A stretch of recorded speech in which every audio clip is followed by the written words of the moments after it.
apology. They may well have done so. Zach, thank you. Always pithy comments from Zach. I appreciate it. And thank you so much for being with us today. We'll be back tomorrow, same time, same place. Congressman Mark Pocan will be with us in the first hour tomorrow, taking your calls, reprising Middays with Mark. I'm looking forward to that. In the meantime, don't forget, democracy isn't a spectator sport. It is, by definition, demos, the people, as in we the people. That is, as in you. So get out there, get active, tag you're it. And, be good to people and wear your mask. We'll see you tomorrow. These companies support the Thom Hartmann Program. They are CB Distillery, CBD for sleeping.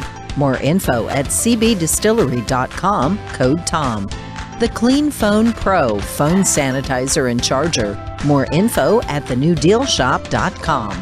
ExpressVPN, the VPN that just works. More information at expressvpn.com/Tom. X-Chair, changing the world one seat at a time. More information at xchairtom.com. Bloomsy Box, simply better blooms. More info available at bloomsybox.com, code TOM. And Boll & Branch Sheets, crafted for the common good. More info at bollandbranch.com, code TOM.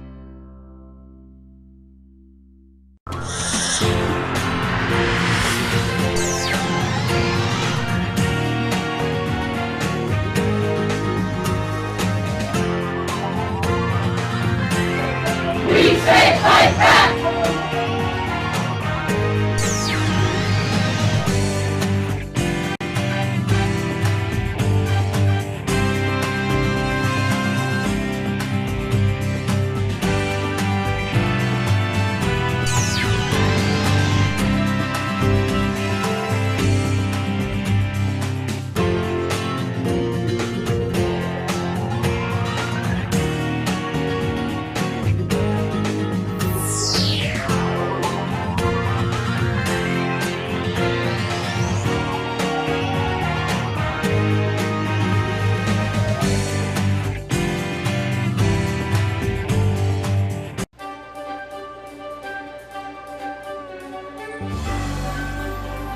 Our book today in the Thom Hartmann Book Club is Homewreckers by Aaron Glantz, a Pulitzer Prize finalist.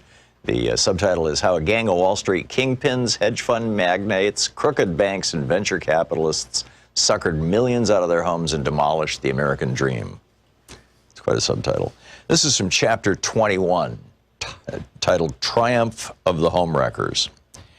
Donald Trump took the oath of office on a chilly Friday morning, delivering an inaugural address that promised an end to the corruption and impotence that had widened America's historic wealth gap.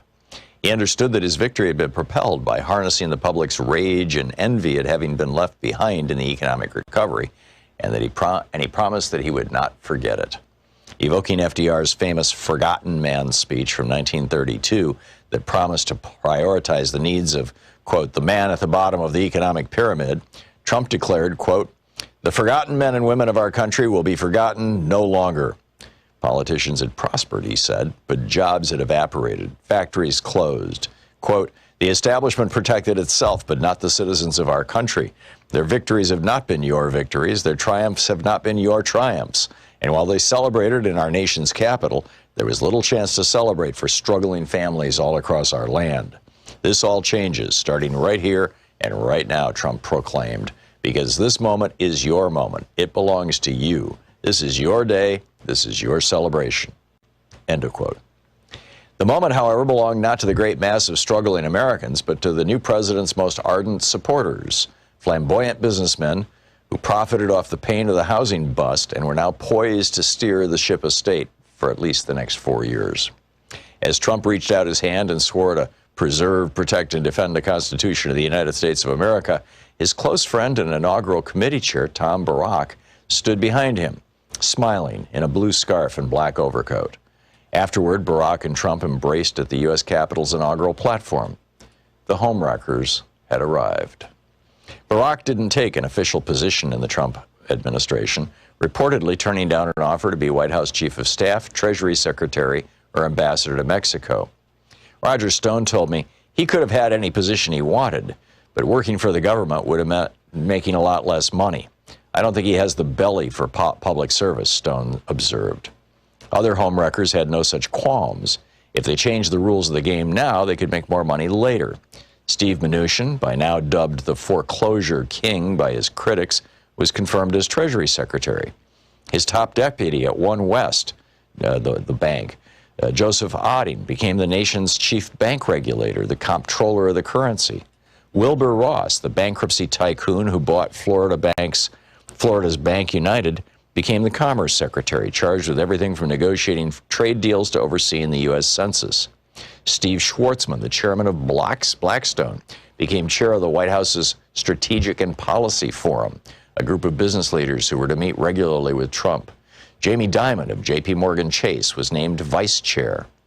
Though the group disbanded over the summer after Trump's statement that bigotry and violence on many sides were responsible for a white nationalist killing a counter-protester in Charlottesville, Virginia, Schwarzman, along with Barack, is said to be among a small group of outsiders, including Sean Hannity, who are put directly through to the president rather than being routed through the normal communications channels. Hannity reportedly chats with Trump nightly. Schwarzman has flown on Air Force One. On February 12, 2017, less than a month into Trump's presidency, while the commander-in-chief was dining with Prime Minister Shinzo Abe of Japan at his Mar-a-Lago golf club, Schwarzman threw a massive 70th birthday bash at his Four Winds estate, barely a mile and a half away.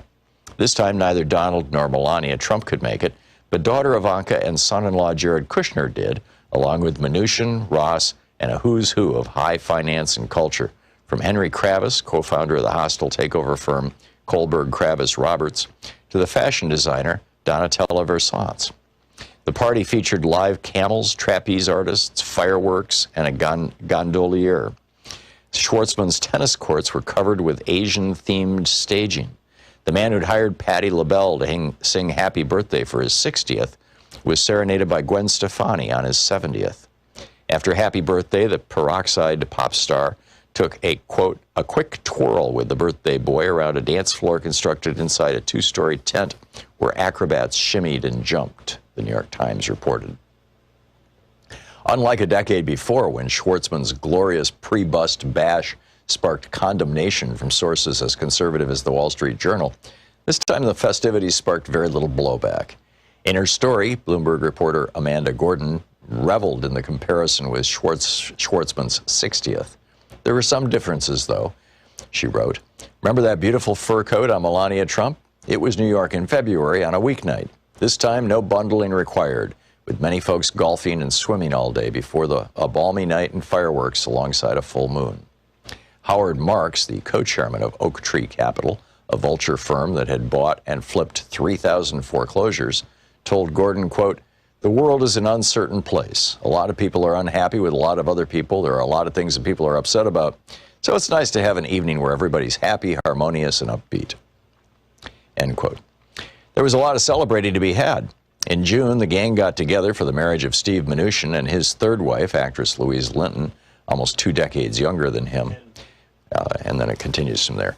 The book is Homewreckers by Aaron Glantz.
Pocan. The number is 202-808-9925. And Congressman, welcome back. Thanks, Tom. Glad to be here. So, what is on your mind and frankly schedule today? What's up with you? Yeah, well, I mean, today, I think this morning, the big announcement of the first chunk of the infrastructure package, $2 trillion over 8 years, investing in not just roads and bridges, but schools and broadband and water delivery systems, our energy grid, housing, a lot of different areas that are really crucial to the nation's infrastructure. And, you know, deep investments, they're going to create lots of jobs, and funding it by holding some accountability to corporations, especially corporations that try to hide their money overseas. So you know, adjust the corporate tax rate to about half of what it was before 2017. It is going after the people who find out ways to legally hide their responsibilities in other countries. And, you know, it's a big boost to the economy in helping to create jobs, putting people into jobs. We've already put shots in people's arms. We're putting kids back into schools. A lot has happened in a big way in the Biden administration so far, given he's been there for just over 60 days. It's been very impressive, and we're looking forward to the second part of this package as well, where I think there's a lot of things that we can do to work on human infrastructure, but it's a big announcement today. So this is being referred to in the press as the hard infrastructure, so roads, bridges, railway. I saw broadband was in there, you know, expanding broadband access to pretty much all Americans. Is that going to be done the way that it's being done in Chattanooga, where the municipality, the city, runs the broadband, and so they're able to provide super high quality, super fast internet to everybody in Chattanooga for about a third of the cost of what I'm paying Comcast here in Portland, because it's, you know, it's a locally owned utility? Or is this going to be I hate to use the word subsidy, but I mean, is this going to be helping Comcast expand their reach? No, the initial information I read, it's about $100 billion just for broadband, but it's talking about cooperatives and governments being able to do what they need to get broadband to their citizens. And, you know, states like Wisconsin, and there are other states like this, you know, when Scott Walker was governor, took away the ability for a local community to just go ahead and do broadband. We have to go now through some private company like you talked about in order to do it. It looks like the president's plan is not going to be like that. It's going to actually allow local communities to either form a cooperative or do whatever they might need to as a local community. In Wisconsin, in my district, Reedsburg, Wisconsin, this smaller community in Sauk County has some of the best broadband, and they've been featured nationally on National Public Radio for what they have. They're grandfathered under the law in Wisconsin, but no other community can do that. I think from what I'm reading, that's going to be a part of that, and that'll be a huge bonus to people who need broadband. And this would overcome state preemption laws. Like, I didn't even realize Wisconsin, you know, the Scott Walker had done that, made it illegal for communities to help themselves. Basically, it was like this was a you know, screw you local towns and counties. We're going to take the side of the big corporations no matter what, kind of thing that the Republicans in Wisconsin passed. Yeah, in fact, I live in a rural town of 800-some people, Phil and I do, and just 2 or 3 years ago, we finally got broadband because they got a grant, but we weren't, otherwise, as a community, we would have bought it from a neighboring community because they had it, or we would have formed a cooperative or just did it as the town, and we couldn't do any of that under state law. A number of states have laws like that. What I don't know, Tom, is if this deals with that, but I'm guessing this would deal with those preemption laws because clearly those are corporate-centered, not centered on people getting broadband. Yeah, it seems like it would almost have to, and I hope that the Biden FCC can also restore the common carrier status. Well, let's pick up phone calls, eh? Yeah, absolutely, love to. Okay, here we go. Brian in Champaign, Illinois. You're on the air with Congressman Pocan. Hi, I'd like to talk about the Affordable Care Act. When you put your salary in at the website and all, you try and get as close as to what you're going to make the next year, and if you go over that threshold, you have to pay all of that tax credit back. Where, you know, I think there should be just a penalty based on how much you went over for the fact that if you're a person who works for tips or whatever, you're kind of scared of going over the threshold, or you don't really know what you're going to be making that year because of the way businesses fluctuate and things like that. Yeah, Brian, you're pointing out one of the many reasons why a lot of us advocate for something like Medicare for All, because Medicare for All, first of all, Medicare is a wildly popular program. Second of all, you wouldn't then have to worry about income limits. The positive, true positive nature of the Affordable Care Act was it made sure that another 22 million people got access to health care, especially people who needed it the most economically. But, for many of us, we would just like to see it opened up so that you don't have to go to any site and do math in order to figure out whether or not you're getting health insurance. It would be covered in a universal way. And that is, I think, the goal that many of us are going to continue to work towards, a single-payer system that allows you still to have your own doctors and everything the way the current system works, but to really get rid of the inefficiencies of the overhead and profits and other parts that get in the way of you getting your health insurance. So the Affordable Care Act is just that. It's for people who need affordable health insurance on the lower income scale. The best way to broaden it, I think there are some things we did through COVID to do that, but they're temporary, and the real goal should be getting to a universal system like Medicare for All. John in Austin, Texas, you're on the air with Congressman Pocan. How are you guys doing today? Wanted to ask a question. Great. I've been hearing a lot about extending PPP loans or grants for people, but I haven't heard a lot about EIDL, the disaster loan. My question is, I guess, two-part question. Are they? I've heard some rumblings about forgiveness of the disaster loans that may be in the pipeline. I wanted to know if that was true. And the second part of that question is, for businesses like mine who have already closed, is there any type of programs that are going to be coming around that's going to assist us in reopening our business, especially someone like me who's been in business for over a decade until this disaster happened? Yeah, John, good points. I don't know about if there will be anything on, forgiving the EIDL or other types of loans that are out there.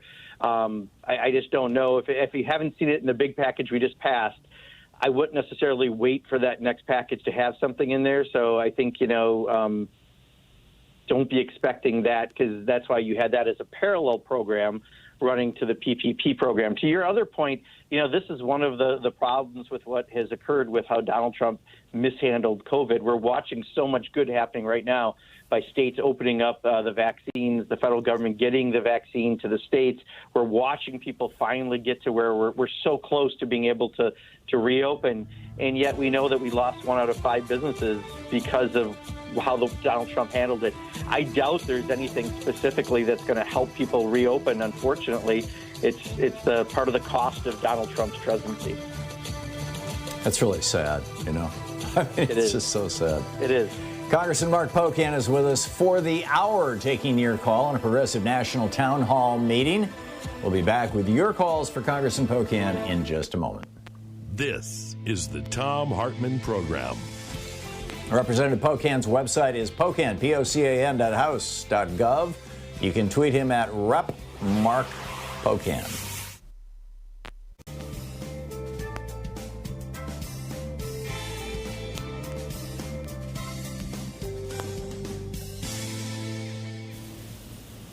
And welcome back. Jared in Downington, Pennsylvania. You're on the air with Congressman Pocan. Hello, Tom, and hello, Congressman Pocan. I want to talk about the recent scandal around AOC's recent interview with the DSA. Why is it she claims that anybody who's critical of Joe Biden is a quote-unquote bad faith actor? And I know she's in Congress, and I know she needs to get Nancy Pelosi to get her legislation across. But I am not going to sell out my principles because I want to get nicey nice with politicians. That's not how historically this has worked. I will let you comment. Yeah, Jared, I haven't seen the article, and that's a great question for AOC. I'm not going to speak for her. Okay, John in Aurora, Illinois. You are on the air with Congressman Pocan. Hey, guys, thanks for taking my call. My question happens to go about marijuana and being a Schedule I narcotic because a couple things. The first thing is I have a FOID card, but I can't buy any gun from any federally licensed dealer because it's Schedule I narcotic. And so I feel like I'm being discriminated against because the only reason why they know that I have no criminal record other than the fact that I was kicked out of the military for smoking marijuana while somebody else who beat up an officer got a general discharge and I got an other than honorable. But that's another thing. But I feel like I'm being persecuted because I smoke marijuana and I have and I'm doing it legally and I have a medical card for it, but I can't purchase a gun, which I have a Second Amendment right to, and I'm not a criminal. I actually am a small business owner, and I contribute to this economy. But since it's a Schedule I narcotic and I'm licensed as that, they know that I do drugs. But if somebody who goes and snorts cocaine doesn't have a criminal record, they can go out and buy a gun. So it makes no sense to me, and I don't understand why I'm being persecuted because, along with how many other millions of people in this country, because of a plant. Are you guys going to do anything to change that so that, you know? We got it, John. Got it. Thank you. Yeah, John, I'm with you 100%. I mean, federal law is incredibly antiquated when it comes to marijuana. As you know, a number of states have it just outright legal, much less legal for medical purposes. The fact that we still don't let you put money in banks from those businesses because of federal law, the fact it's still scheduled with things like heroin and cocaine is ridiculous, given it's a legal product for so many Americans, and it is harmless. I can't justify the federal position. In fact, I'm rather confused why people were fired from the White House for saying they smoked marijuana when in Washington, D.C. itself, it's a legal product. There's a lot that has to change around the federal laws, and we have a lot of bills introduced to do that. The problem that you may see occurring is probably a problem we're going to see on a lot of fronts is that you have a 50-50 Senate, and we have a single-digit margin in the House. And, we still have some Democrats, not too many, but we still have some Democrats that aren't quite evolved to the point they should be on marijuana. And, that could be the barrier to try to get good things happening. But I'm never going to try to justify our federal policy on marijuana because it's incredibly antiquated. So this is not something that could be fixed with an executive order?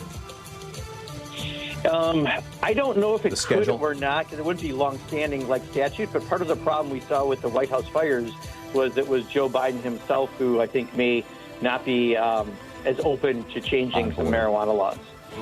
Yeah, I get it. Thank you.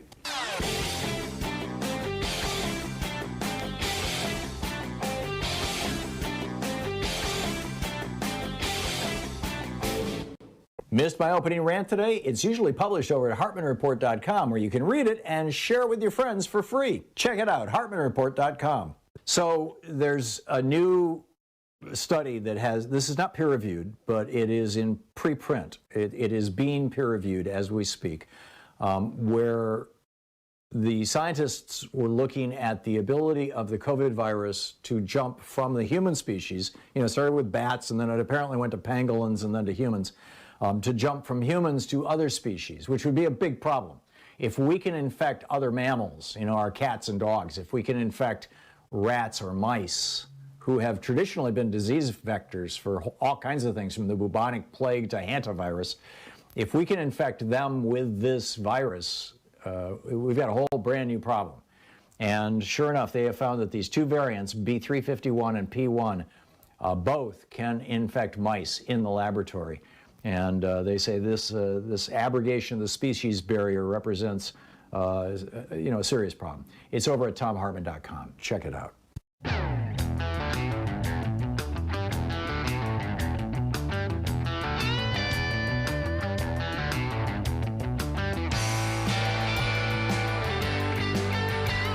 And welcome back. Congressman Mark Pocan is with us taking your calls for the hour. And Alan in Crown Point, Indiana, you're on the air with Congressman Pocan. Yes, Congressman. If the ACA Act went through, would the present companies that pay health insurance, would they be taxed in some kind of a equivalent manner to pay for it? I'm not sure if I understand the question. I apologize. Yeah. presently, companies pay health insurance for employees under 65. If the ACA Act went into effect, how would these companies be paying for the ACA? Is my question. Would they be taxed equivalent? Are you asking Medicare for all? Because ACA is, yes. There's already the Affordable Care Act, so I'm not sure. Okay, Medicare for all. Let's use that basis. I'm still not understanding your question. So are you asking how Medicare for all is funded? I'm not going to be. How is that going to be paid for from the? How are we going to pay for the Affordable Care Act? If it goes you mean for Medicare for all, Alan? The Affordable Care Act has been law for a number of years. What will the company contribution be, if I'm understanding Alan's question correctly, Congressman Pocan? Yeah, and I'm not sure I understand his question. So what I would say, Alan, is you can pull up the law and see the funding of it online if that's what you're asking, Medicare for all. If the question you're asking is, would employers still be required? No, that's part of the problem to provide health insurance because not all employers do provide it, and it's also provided very unevenly in how it's provided. If the question is on the Affordable Care Act, I think that's already law, so I don't think that there would be any additional complication other than maybe what was in the original law around the Affordable Care Act. I apologize, I'm not completely understanding what the question's focus was. Yeah. Tony in Fort Worth, Texas, you're on the air with Representative Pocan. Good afternoon, gentlemen. Yes, Representative, on the Affordable Care Act, are there any plans by the Biden administration to repeal the tax penalty that was imposed for not having the Affordable Care, Obamacare? Yeah, I don't know exactly. I know when he ran, what he had talked about was trying to, open it up in some additional ways. He also talked about opening up Medicare by age range, going down, I think, 5 more years for availability to 60. But so far in the first 60 days, of which, by the way, I don't think we've seen this much activity in 60 days in a long time in any presidency. A $1.9 trillion act that's going to help stimulate the economy, get shots in people's arms, reopen our schools, get money to people right now who need it to invest in our state and local governments, and then put out an infrastructure package. We're already seeing a lot of activity. I do hope, though, I completely agree with you, we need to do more on health care, and I think the next part of the infrastructure bill might have some of that. That'll be investing in human infrastructure, but I don't know if he's laid out a specific plan yet that I've seen about ACA, what he intends to suggest Congress do and work with him on that. Sarah in Madison, Wisconsin, you're on the air with Congressman Pocan. Yeah. Hey, hi, Mark. I have a question about VOCA, the Victim of Crimes Act. It's my understanding that the VOCA funds are running out because the Trump administration did not fund that. Is there any discussion regarding funding VOCA? I would have to look. I don't know that bill offhand, what the status would be on funding. Anything funding-wise for Congress, Sarah, I can answer it more at a 30,000-foot level. Obviously, every year we go through an appropriation process, and you can fund a bill like this or anything at that point as we go through appropriations. But I'm not aware of any specifics around the bill right now. We deal with, as you know, thousands and thousands of these every year. But any kind of funding through our appropriations, and if there is anything specifically on that, Joe Biden might introduce, when he introduces his budget, which we expect a skinny budget, I think, still to be very, very soon, and then probably May, the more specific budget, we would see if there was any specific proposal by the president. That doesn't stop, though, Congress from funding any individual bill. Alejandro in Miami. We just have 1 minute to the break, Alejandro. Quick one. Okay, just quick one. Congressman, what is you and the Democrats planning to do an investigation of Trump administration officials and all the possible crimes they have committed? They need to be held accountable. We cannot do anymore the whole let's not go after the last administration. There needs to be accountability, especially with the screw up with the whole pandemic response. So I would like to know if that's possible. If Congress can look into investigating them and referring any of their actions for criminal prosecution, if that's applicable. Yeah, Alejandro, most of that would happen through the Department of Justice, and I certainly agree with you that we can't just let what happened go, and I hope that they are seriously pursuing, looking at a number of the measures that not just Donald Trump, but his administration did. And there'll be some action still by oversight committees, but it's unlikely that action by Congress would initiate what you're looking for, which is exactly what we need a Department of Justice to do. Congressman Mark Pocan is with us for the hour. Middays with Mark, taking your calls in our National Progressive Town Hall meeting. Congressman Pocan represents the state of Wisconsin, the 2nd District of Wisconsin, in the U.S. House of Representatives. He's a member of the Congressional Progressive Caucus. You can tweet him at Rep. Mark Pocan, spelled just like it sounds, and his website is pocan.house.gov. You're listening to the Thom Hartmann Program. Call 202-808-9925. And we will be back after this short break with more of your calls for Congressman Mark Pocan.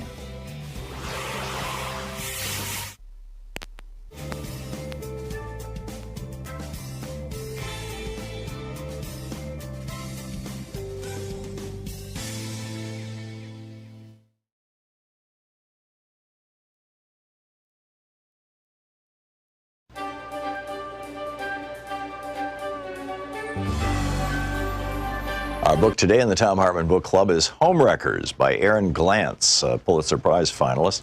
The subtitle is How a Gang of Wall Street Kingpins, Hedge Fund Magnates, Crooked Banks, and Venture Capitalists Suckered Millions Out of Their Homes and Demolished the American Dream. It's quite a subtitle. This is from Chapter 21, titled Triumph of the Homewreckers. Donald Trump took the oath of office on a chilly Friday morning, delivering an inaugural address that promised an end to the corruption and impotence that had widened America's historic wealth gap. He understood that his victory had been propelled by harnessing the public's rage and envy at having been left behind in the economic recovery, and that he promised that he would not forget it. Evoking FDR's famous Forgotten Man speech from 1932 that promised to prioritize the needs of, quote, the man at the bottom of the economic pyramid, Trump declared, quote, the forgotten men and women of our country will be forgotten no longer. Politicians had prospered, he said, but jobs had evaporated, factories closed. Quote, the establishment protected itself, but not the citizens of our country. Their victories have not been your victories. Their triumphs have not been your triumphs. And while they celebrated in our nation's capital, there was little chance to celebrate for struggling families all across our land. This all changes, starting right here and right now, Trump proclaimed. Because this moment is your moment. It belongs to you. This is your day. This is your celebration. End of quote. The moment, however, belonged not to the great mass of struggling Americans, but to the new president's most ardent supporters, flamboyant businessmen who profited off the pain of the housing bust and were now poised to steer the ship of state for at least the next 4 years. As Trump reached out his hand and swore to preserve, protect, and defend the Constitution of the United States of America, his close friend and inaugural committee chair, Tom Barack, stood behind him, smiling in a blue scarf and black overcoat. Afterward, Barack and Trump embraced at the U.S. Capitol's inaugural platform. The homewreckers had arrived. Barack didn't take an official position in the Trump administration, reportedly turning down an offer to be White House Chief of Staff, Treasury Secretary, or Ambassador to Mexico. Roger Stone told me he could have had any position he wanted, but working for the government would have meant making a lot less money. I don't think he has the belly for public service, Stone observed. Other homewreckers had no such qualms. If they changed the rules of the game now, they could make more money later. Steve Mnuchin, by now dubbed the foreclosure king by his critics, was confirmed as Treasury Secretary.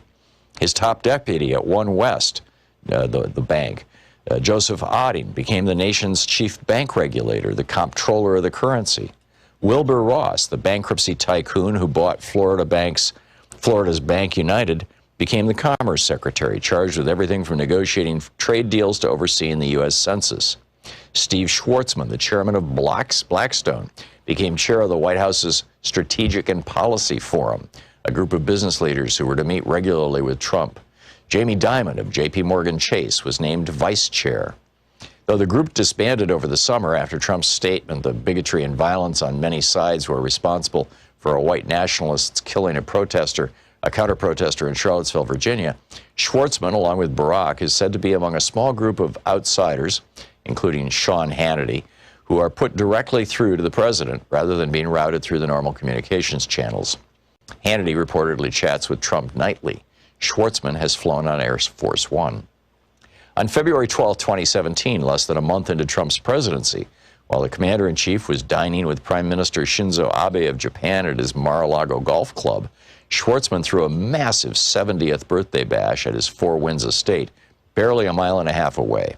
This time, neither Donald nor Melania Trump could make it, but daughter Ivanka and son-in-law Jared Kushner did, along with Mnuchin, Ross, and a who's who of high finance and culture, from Henry Kravis, co-founder of the hostile takeover firm Kohlberg Kravis Roberts, to the fashion designer Donatella Versace. The party featured live camels, trapeze artists, fireworks, and a gondolier. Schwartzman's tennis courts were covered with Asian-themed staging. The man who'd hired Patti LaBelle to sing Happy Birthday for his 60th was serenaded by Gwen Stefani on his 70th. After Happy Birthday, the peroxide pop star took a, quote, a quick twirl with the birthday boy around a dance floor constructed inside a two-story tent where acrobats shimmied and jumped, the New York Times reported. Unlike a decade before, when Schwartzman's glorious pre-bust bash sparked condemnation from sources as conservative as the Wall Street Journal, this time the festivities sparked very little blowback. In her story, Bloomberg reporter Amanda Gordon reveled in the comparison with Schwartzman's 60th. There were some differences, though. She wrote, "Remember that beautiful fur coat on Melania Trump? It was New York in February on a weeknight. This time, no bundling required, with many folks golfing and swimming all day before a balmy night and fireworks alongside a full moon." Howard Marks, the co-chairman of Oak Tree Capital, a vulture firm that had bought and flipped 3,000 foreclosures, told Gordon, quote, "The world is an uncertain place. A lot of people are unhappy with a lot of other people. There are a lot of things that people are upset about. So it's nice to have an evening where everybody's happy, harmonious, and upbeat." End quote. There was a lot of celebrating to be had. In June, the gang got together for the marriage of Steve Mnuchin and his third wife, actress Louise Linton, almost 2 decades younger than him. And then it continues from there. The book is Homewreckers by Aaron Glantz. In the science revolution this week, look out as Rand Paul may be infecting America with a brand new COVID epidemic, and we may have no protection. Investigative journalist Greg Pallas is here on the Exxon Valdez disaster 33 years ago. He's saying, don't buy Exxon's fable of a drunken captain. We just passed World Water Day, and Rihanna Eckel from Food and Water Watch drops by about the growing threat of water privatization. Tune into the Science Revolution wherever fine podcasts are available.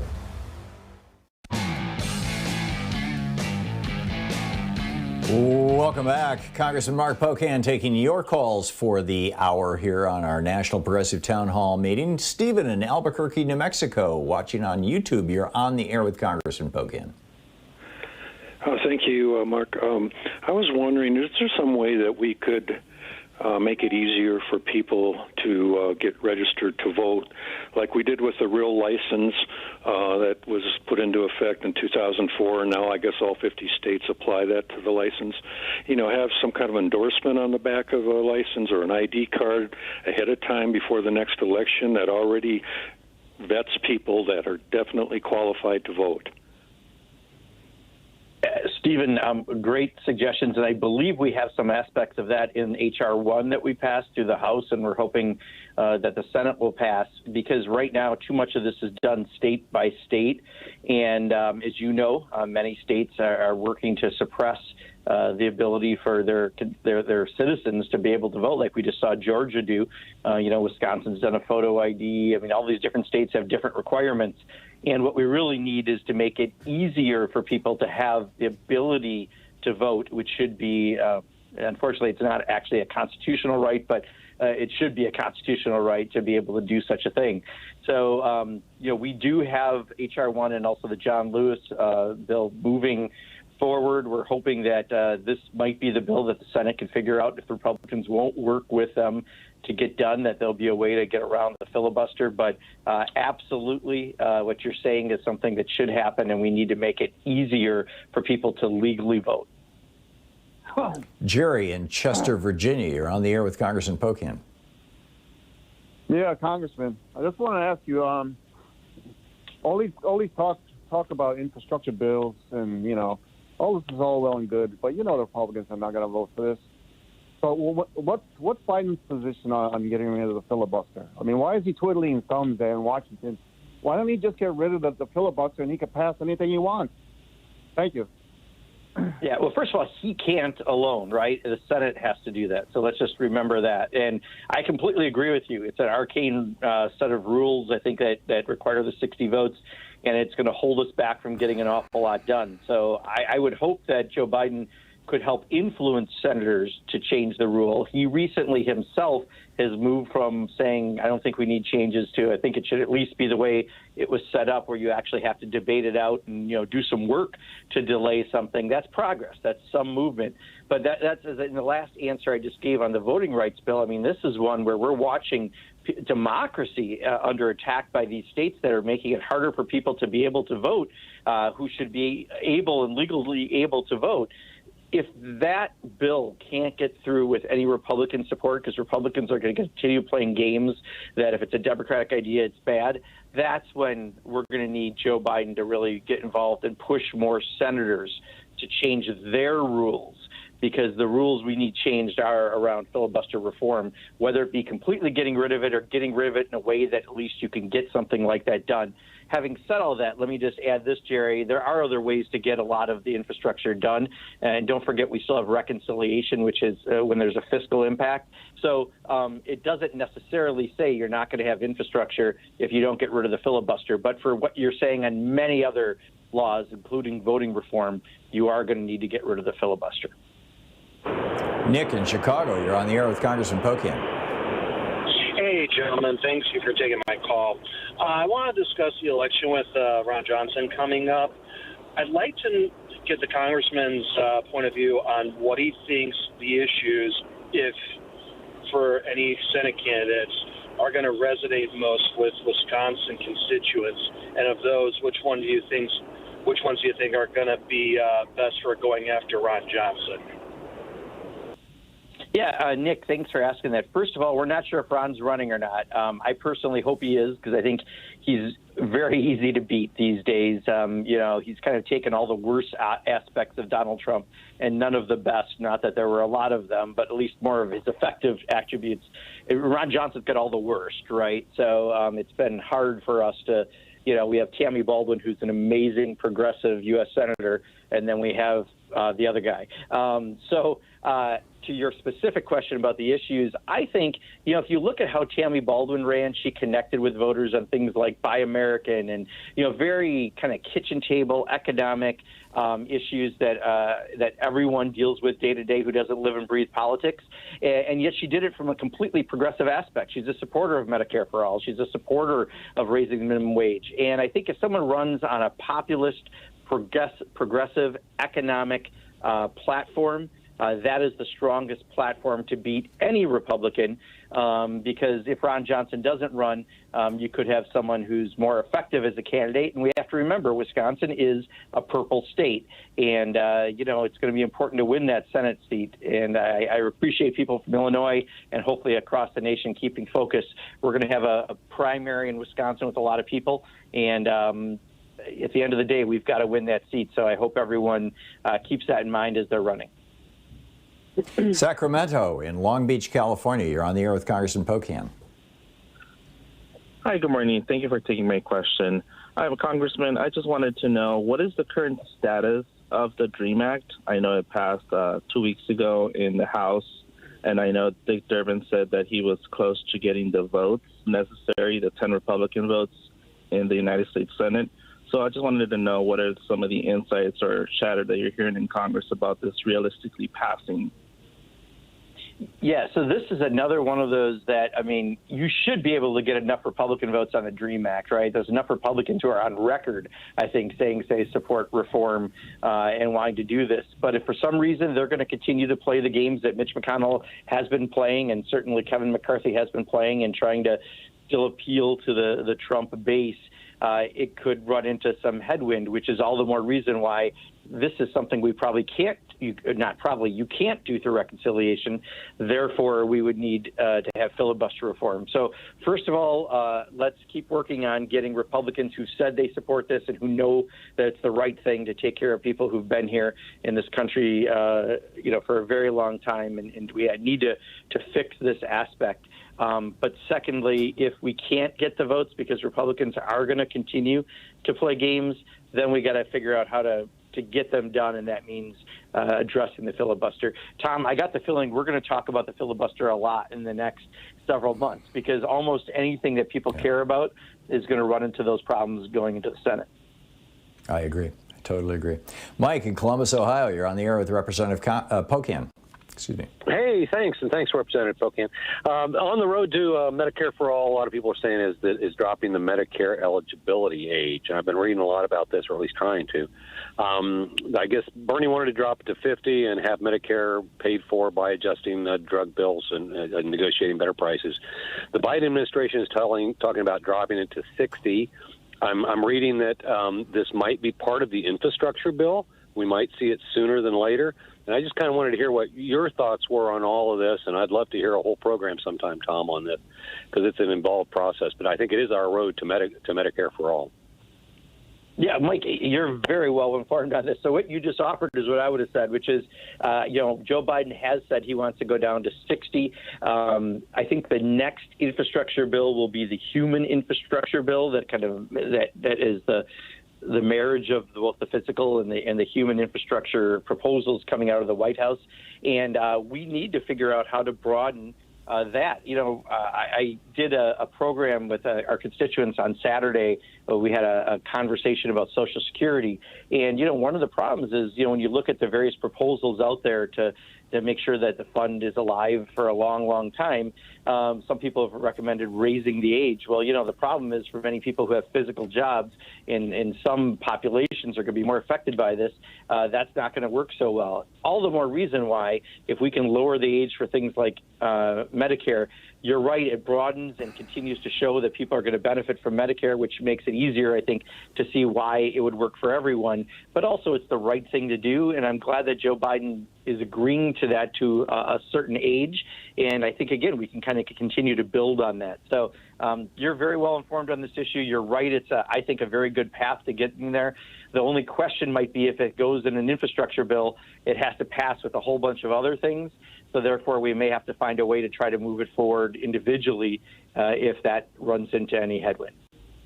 We just have 45 seconds. Do you think that that could be used also to clean up the Medicare Advantage scam?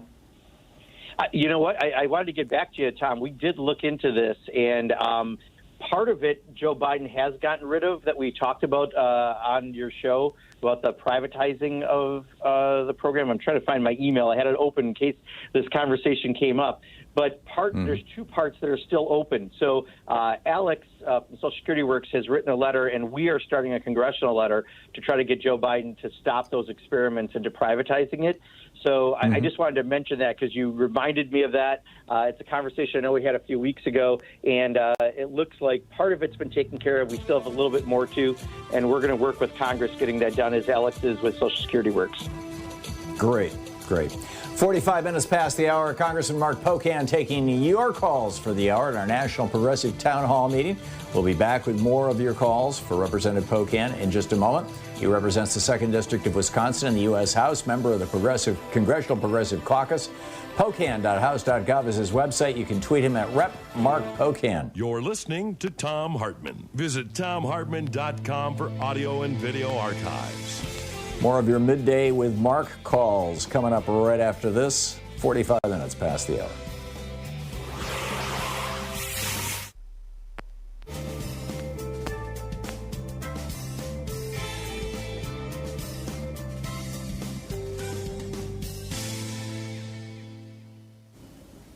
And welcome back. Bill in Los Angeles, listening on KPFK. You're on the air with Congressman Pocan. Hi. So I know that you guys, I don't have to tell you that COVID has really exposed the realities of employment discrimination across this country. It's systemic and it's structural. I can tell you the EEOC here is about as effective at protecting employment civil rights as the EPA was at protecting clean water in Flint. And so, there's a lot of people that are suffering right now. I'm part of a rank-and-file workers' civil rights organization here, and we've been documenting and collecting stories and cases of people who've fallen through the cracks at the EEOC. I'm wondering, is the Progressive Caucus a part of working along with Biden's Executive Order 13985? And if you are, how can I volunteer to help? And what do you mean by are we working towards? Because if there's an order, I'm not sure exactly what you're asking. I'm sorry, I've dropped the caller. Okay, I'm sorry. I'm not sure what he was asking as far as the Progressive Caucus, but obviously, I think the general conversation that he brought up, which is, we've seen so many people fall through the cracks with COVID. Every time we've done another COVID bill, we've tried to grab a larger portion of those folks. I think the last bill, the American Rescue Plan, did it probably in the largest way, where it doesn't have a bunch of monies going to corporations, but it really gave it to real people. It's got shot in its arms. It's getting people back in jobs. It's getting the ability to reopen schools so kids can go back to schools. And it's trying to address many of the populations that have been neglected. And I'm hoping that obviously we will work with Joe Biden in any way to make sure that everyone who's impacted can be tried to be made whole. But I'm not sure what specific to the executive order he was referring to. So. Okay. Bonnie in Phillipsburg, my apologies. Bonnie in Phillipsburg, Missouri. You're on the air with Representative Pocan.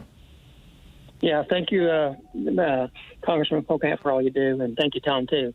My question is, I'm a veteran, and please, Mr. Pocan, don't speak on thanking me for my service. There's a little bit of a story behind it my grandfather told me about. But anyway, my question is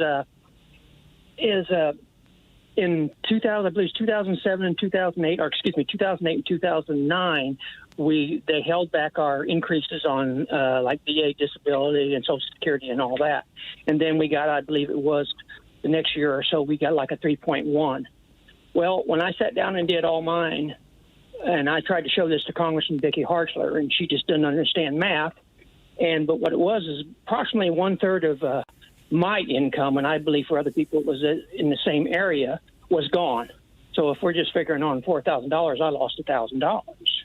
I had savings back then, okay, and I tracked that. My bills are exactly the same. I no longer have that savings, and I'm beginning to struggle to make it each month.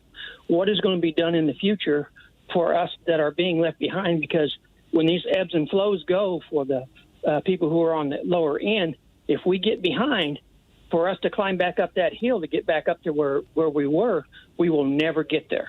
And I was wondering what your take is on that. Yeah, and I'm going to take a little bit. I think we're going to have to pick up. Come back. Sure. I'm sorry. Well, yeah, we're going to have to pick this up on the other side of the break. I'll cue the question for you when we come back from the break, Congressman. And Bonnie, thank you for the call. We'll be right back. It's coming up on 10 minutes before the hour here on the Thom Hartmann Program. Congressman Mark Pocan taking your calls for the hour. Stick around. We'll be right back.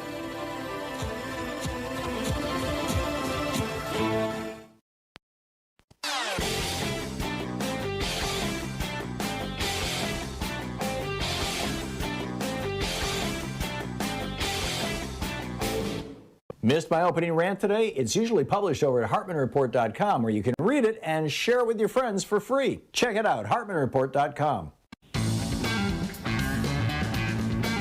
Welcome back, Congressman Mark Pocan, taking your calls for the hour. Congressman Bonnie had just asked, what's up with VA disability, essentially cost of living increases, if that was my correct understanding of the question.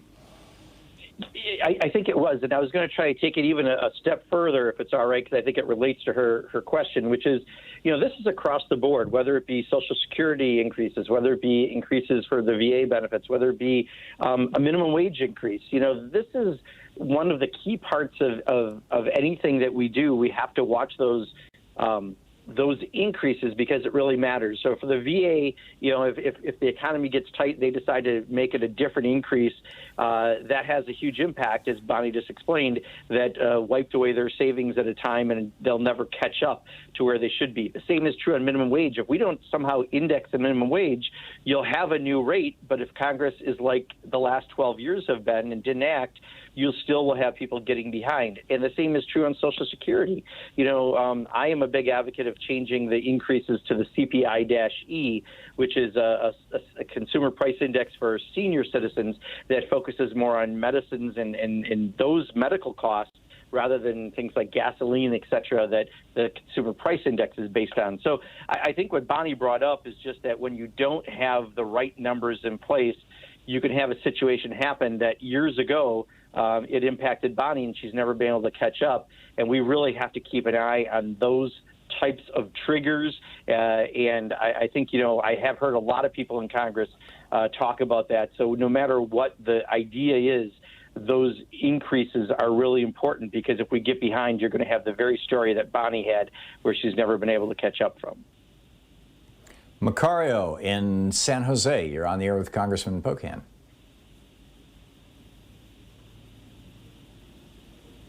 Macario, listed on Sirius XM. I am not catching Macario. Connor in Sarasota, Florida, you're on the air with Congressman Pocan.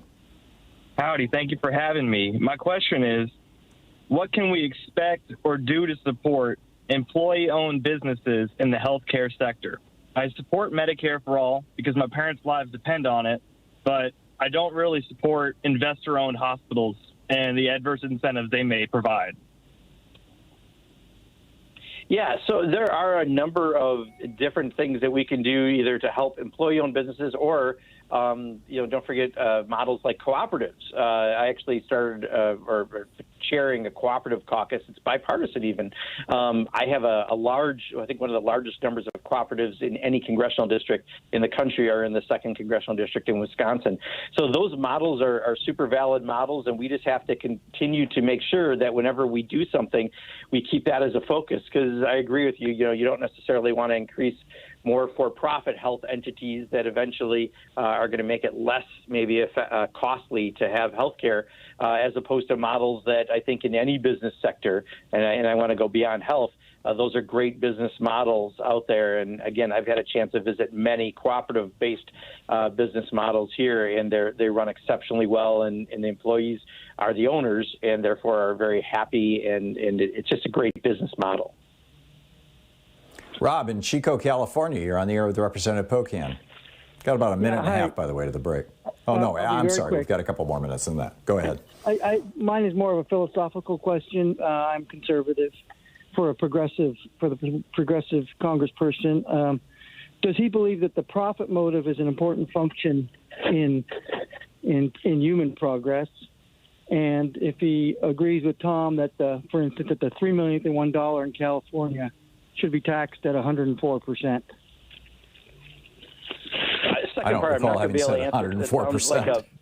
It sounds like a previous conversation you all might have had. But I don't think that profit in and of itself should be the holy grail, right? And I think a business and a corporation especially has a responsibility not just to their customers and their employees, but to themselves as entities to have something other than profit being the sole driver. If profit was the only thing we looked at, no one would ever go after things like orphan drugs to help cure that, because there's just not enough money in that. There's so many sectors of the economy. If profit were the only thing that people focused on, you'd never do that would add to human advancement. So, I've been a small business owner since I was 23 years old. So I'm not going to tell you I'm not involved in capitalism, because I am, I hope, in a very responsible kind. I have a union business.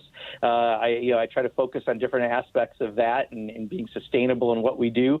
But I don't think that profit in and of itself does much to drive what I think you're getting at. You're saying that profit, I think, is what we need in order to have society advance. I say just the opposite. I think that you need to have a lot of other factors taken into consideration, and then you're going to have a better, stronger model of capitalism, and corporations would be actually stronger entities if they focused on things other than just profit. We're now 1 minute out. Steve in New Boston, Michigan, a quick question for Congressman Pocan. Yes, following the insurrection of the Capitol on January 6th, we heard Mr. McConnell state that Donald Trump has gotten away with nothing, providing the statute of limitations does not run out. I'd like to know, what is the length of that statute of limitations, and is anybody watching the clock? I'll take my call off the air. Thank you. Yeah, Steve, I don't have that at the tip of my fingertips here. However, I guarantee there are people watching the clock on that. And, it's a big concern in members of Congress still what happened, as it should be the entire nation. I mean, our U.S. Capitol was attacked for the first time in 200 years by an act of sedition that was inspired by the president. He brought thousands of people to Washington, D.C., and told them to march on the Capitol, and now says they were busy hugging the police that were there. I mean, it is ridiculous, absurd theater at its worst, and he needs to be held accountable through a court of law, and I hope that happens, and I guarantee people are pursuing that and watching a statute of limitations. But, Steve, you're right. We have to have accountability. Congressman, thanks again for dropping by. It's always so great to have you on the program. Thank you. Absolutely. Thank you. Thanks to the audience. My pleasure. Congressman Mark Pocan with us. Pocan.house.gov. You can tweet him at @RepMarkPocan. We'll be back. Let's talk about vaccine passports in the next hour, and we can continue any conversation we started here in this hour right after this. You're listening to Thom Hartmann.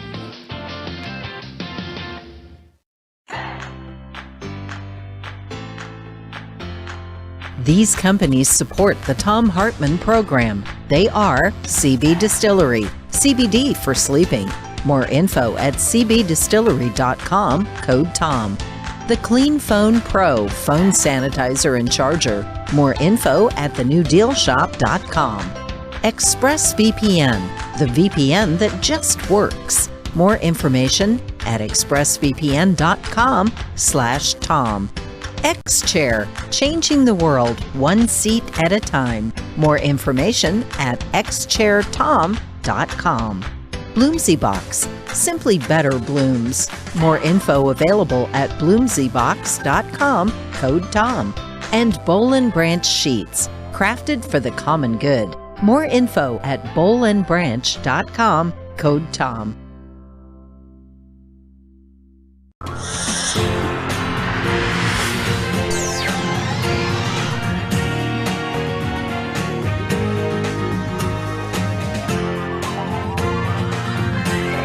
We say fight back!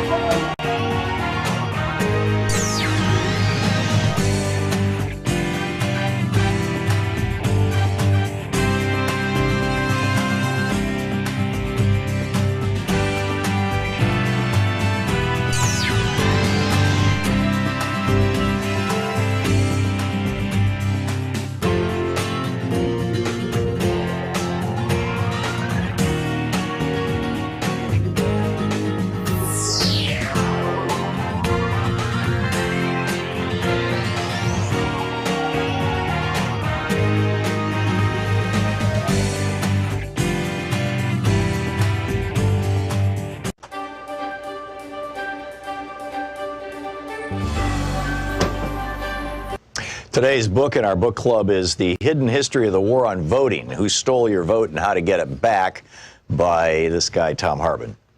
This is from chapter 1, or from the introduction, actually. In 2016, 6% of Americans who were eligible to vote nominated Donald Trump as the GOP's presidential candidate. It was 8% for Hillary Clinton on the Democratic side. Trump went on to be elected president by 26% of eligible voters.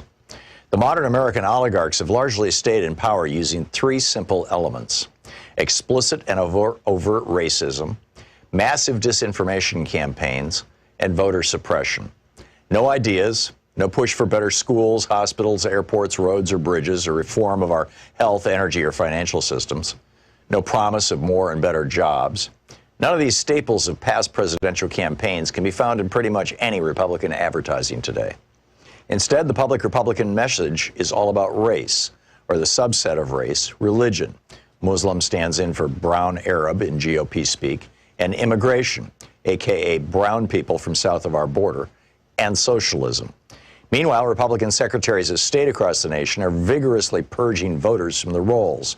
over 17 million, more than 10% of America's active voters, in just the 2016-2018 period, according to NBC News. After the 5 Republican appointees on the U.S. Supreme Court gutted the Voting Rights Act in 2013, 14 GOP-controlled states moved within a year, some within days, to restrict access to the vote, particularly for communities of color, students, and retired people. In North Carolina, for example, 158 polling places were permanently closed in the 40 counties with the most African-American voters just before the 2016 election, leading to a 16% decline in African-American early voting in that state. An MIT study found that nationwide, Hispanic voters wait 150% longer in line than white voters, and black voters can expect to wait 200% longer in line to vote. In Indiana, then-Governor Mike Pence's new rigorous voter ID law caused an 11.5% drop in African-American voting. Students are suing for their right to vote, and retired people who no longer drive but care passionately about their Social Security and Medicare are being turned away at the polls by the hundreds of thousands because their driver's licenses have expired. The obvious failure of 40-plus years of Reaganomics and GOP policies to maintain a functional middle class in America has been a problem for the modern GOP. In 1974, for example, the GOP had outright control of only 7 states. The message, elect us and we'll help the rich people, just didn't generally resonate with American voters. It's the reason why, outside of the fluke elections of 46 and 52, Democrats controlled the House of Representatives outright for 3 generations, from 1933 to 1996, and controlled the Senate for most of that time. Desperate to win the presidency for the GOP in 1968, Richard Nixon went so far as to commit treason by torpedoing a peace deal with President Lyndon Johnson that President Lyndon Johnson had worked out with the North and South Vietnamese. According to Abul Hassan Bani Sadr, then president of Iran, Ronald Reagan did the same thing by cutting a deal with Iran whereby they would hold on to the U.S. embassy hostages until after the 1980 presidential election, torpedoing Jimmy Carter's chances of re-election. But in 2000, the GOP changed tactics. After Reagan was almost busted for his part in Iran-Contra, he testified that he had forgotten about details of the program more than 80 times. His growing Alzheimer's spared him an indictment. They realized that getting busted for treason wasn't worth the risk. They needed a plan B, and it was deliciously simple. If most voters don't like what you're selling, then just don't let them vote. Paul Weyrich promoted this idea back in 1980 when he was campaigning for Reagan after co-founding the Heritage Foundation. And indeed, many Republican luminaries, such as William Rehnquist, who went from serving the GOP by standing in polling places and intimidating Hispanic and Native American voters in the 1960s, to becoming Chief Justice of the Supreme Court, rose up through the ranks by participating in Republican-run voter intimidation schemes. Voter suppression became the foundational go-to tactic for the GOP in 2000. Although the GOP attacked Democratic presidential nominee Al Gore with smear and innuendo, ridiculing him for helping write the legislation that created the modern internet, for example, the main thing that got George W. Bush into the White House was voter suppression. His brother, Florida Governor Jeb Bush, and Bush's Secretary of State, Katherine Harris, threw somewhere between 20,000 and 90,000 African-American voters off the rolls. They were able to get the vote close enough. The 5 Republican appointees to the Supreme Court functionally awarded Bush the presidency. The BBC covered this in 2001 in 2 major investigative reports that were seen all over the world, except on any American media. By 2016, the Republican Party had fine-tuned its voter suppression and intimidation systems to the point that they ran like well-oiled machines in nearly 30 states. Between the 2012 and 2016 presidential elections, for example, Ohio had purged more than 2 million voters from its rolls, the vast majority, more than 2 to 1, in heavily African-American and Hispanic counties. The 5 Republican appointees on the Supreme Court ruled in 2017 that they could keep it up. And other states have since adopted their new tactic of caging voters. The book, The Hidden History of the War on Voting, by me.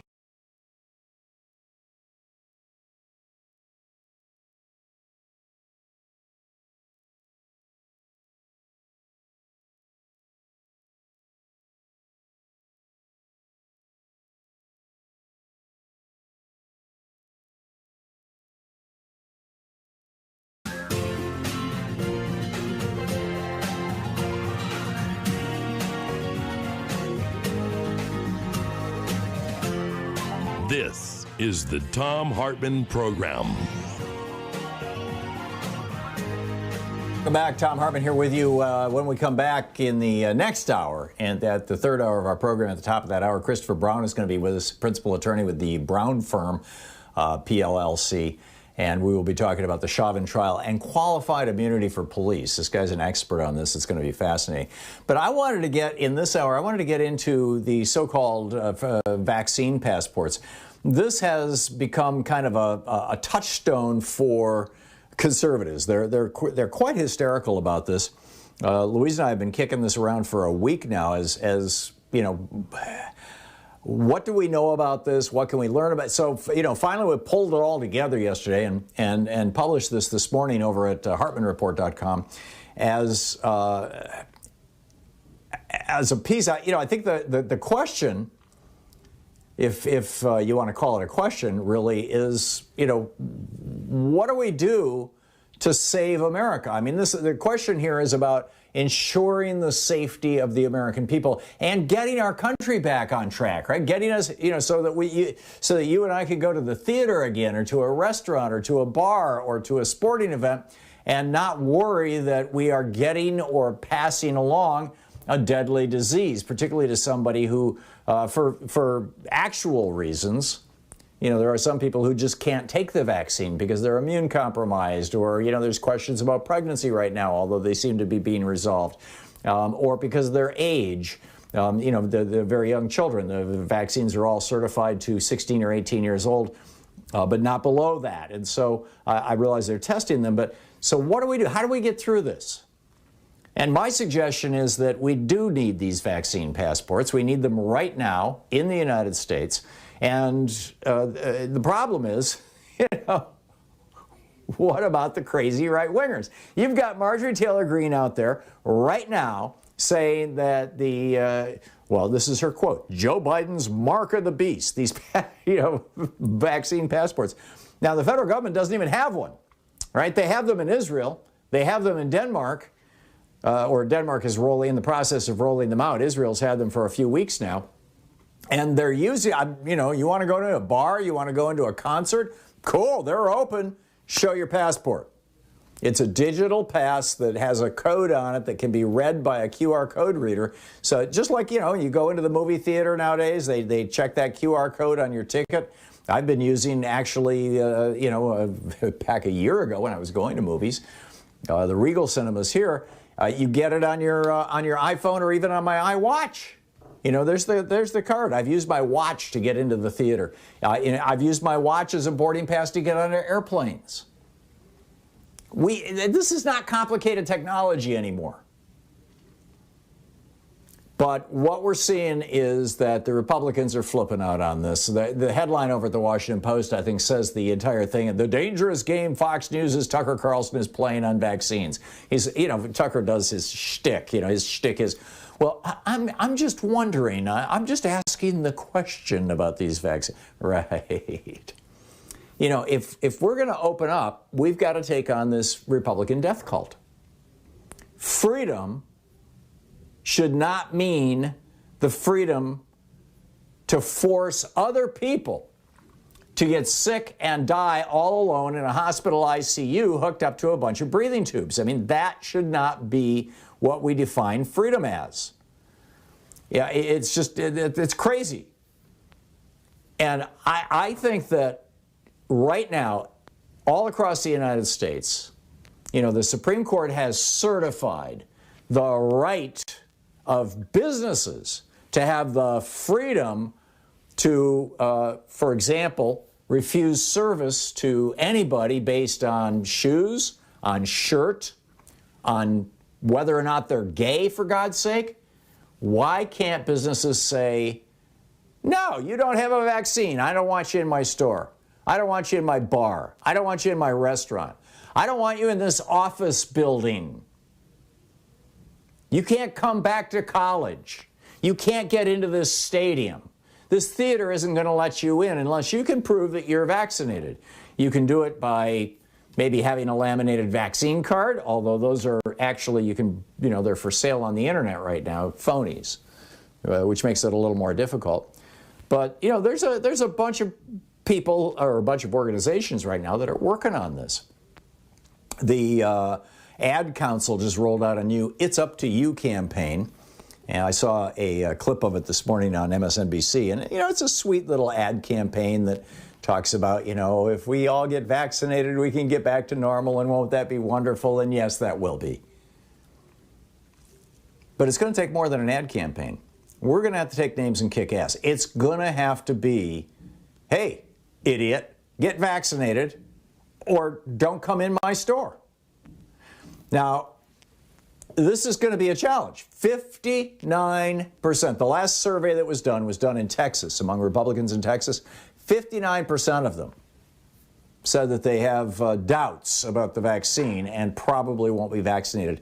Half of all the Republicans in the U.S. House of Representatives, half of them, where literally you could just walk downstairs to the physician's office, the House physician's office, and say, give me a shot, and they give you the shot, right? It's right there. It's on demand. It's continuously available.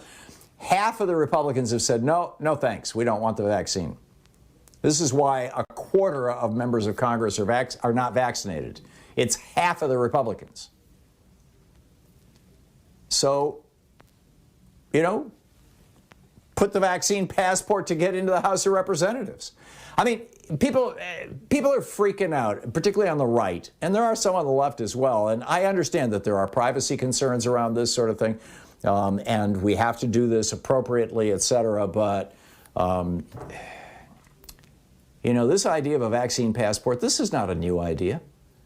I got my first vaccine passport in 1979. I was going to Kenya, Uganda, and Somalia on behalf of the Salem International Organization. The year that I started doing international relief work. I did it for about a decade with that organization, traveled around the world.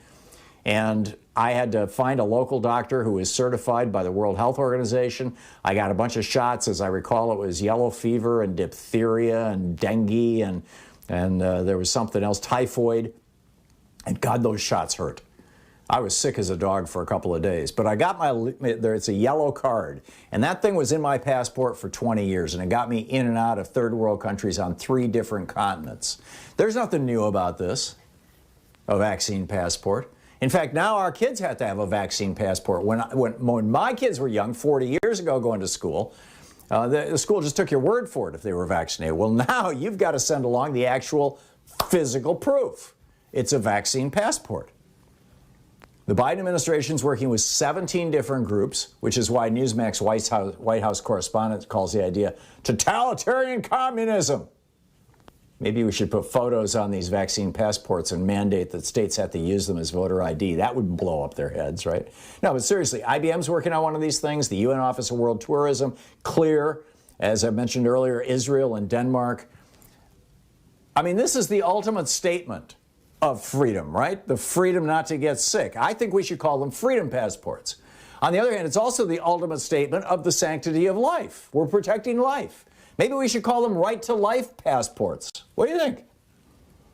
Back in the 80s, you had restaurants that were experimenting with smoking and non-smoking sections, and in some cases, entire restaurants went non-smoking. Businesses should be able to do the same. I'm not saying it should absolutely be mandated, although that's my personal opinion.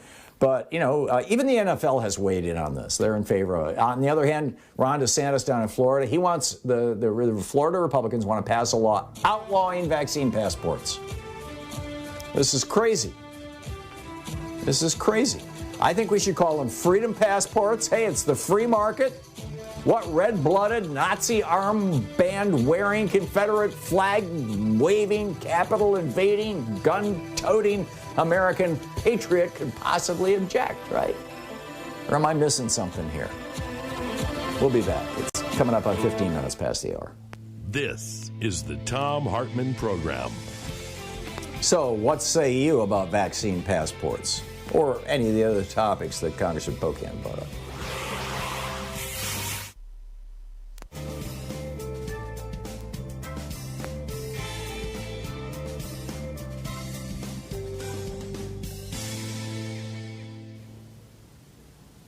And welcome back.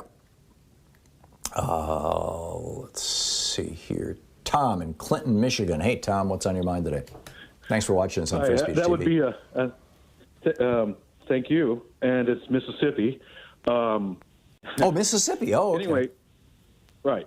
The question I have, and it's off topic from what you're talking about, was so important, but I heard it on a podcast, Michael Moore's podcast, and it got me very excited. And since all of you are plugged in much more than I am, it was that we're very close on the ERA, and we have the states, and we even have Congress up to a point, the Senate, and that's where the problem is. We have to contend with the filibuster, or this is the thing that perked my ears up, that the president himself can have the archivist overthrow what the previous archivist did. Do you have any news about that, or any information about that, the status of the ERA? I have nothing that, to the best of my knowledge, nothing has changed since I reported on this a couple of weeks ago. And for people who don't know what we're talking about, the Equal Rights Amendment, which was first proposed in the 1920s, starting around the 1960s, it was proposed every single year. In fact, Ted Kennedy, I think, was the guy who every year made it a point of honor of introducing it in the United States Senate. It finally passed. Now, to amend the Constitution requires 2/3 of the House, 2/3 of the Senate, and 3/4 of the states.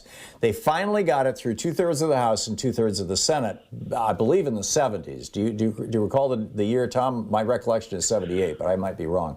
Yeah, somewhere around there. But then they put a time clause in it. That was the problem. Right. Well, that's the problem. So they passed it and they said, okay, we've got a certain period of time, and I forget the years. I think it was a decade, for 3/4 of the states to approve this, and the 3/4 of the state, I think it was Virginia, just finally signed this thing just a few months ago. So now we've got 2/3 of Congress and 3/4 of the states, and it would have become law. But a right-wing conservative group sued and got a federal judge to say, no, you can't amend this to the Constitution because that time clock expired. There are, and that was not, oh, no, wait a minute, it wasn't a federal judge. It was you're right, it was the Senate parliamentarian saying that the time clock has expired. So one theory is that you can replace the Senate parliamentarian, which might not be a bad idea anyway, and just say the time clock doesn't matter. That will, I guarantee you, trigger a federal lawsuit from right-wingers. Or you could just pass it again through the House and Senate. But once again, a constitutional amendment requires 3/4 of the House and Senate. Back in the 70s, you had Republicans who actually were willing to talk about the rights of women. Today, in Matt Gaetz's Republican Party, Matt Gaetz, I guess it's pronounced, I'm not sure that you're going to hear much about the rights of women, and I'm not sure you're going to see any support. I would be surprised if you got 2/3 of either the House or the Senate right now, which would kill this. So, Tom, that's all I know on it. Unless you know something beyond what I've just said. Well, I had heard that it was the archivist. And that the archivist had they basically jerry-rigged the law interpretations on that to favor Trump and all that. So now, what was going on with Michael Moore and them is Nancy Spear, I believe, the Congresswoman Nancy Spear was mentioning that it seemed like it would be an easier thing to just have Biden look at it again in a legal way, and then change that would out be Jackie Spear. Tom, I got to run, but we'll keep an eye on it.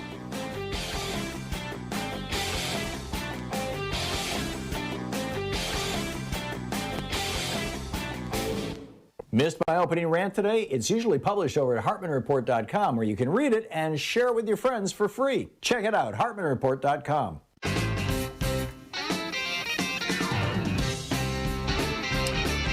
Welcome back. 20 minutes past the hour. Thom Hartmann here with you. Well, over in the UK, this debate is raging as well. This Harry Cole writing for The Sun, one of the British tabloids. The headline, pubs will be allowed to ban boozers who haven't had COVID vaccine, and punters may have to show proof of jab. Jab is the British expression for vaccine, or, this particular vaccine for COVID. The article, Boris Johnson told members of Parliament yesterday, quote, it may be up to the landlord, end quote. In other words, we're going to let the free market decide, adding the concept of vaccine certification should not be totally alien to us. And then they note, in Israel, the lure of pubs and bars was used to encourage younger people to have the vaccine. See, that's also a really important part of this, is that if you want to get everybody in the country vaccinated, make it so that you can't get on an airplane unless you have proof of vaccination. And not proof that you bought on, eBay or the dark web or some website that's selling skeezy knockoff IDs or vaccine certificates or whatever they are. Because the ones that they have right now, I mean, this one that I got from, this is an official CDC card, right?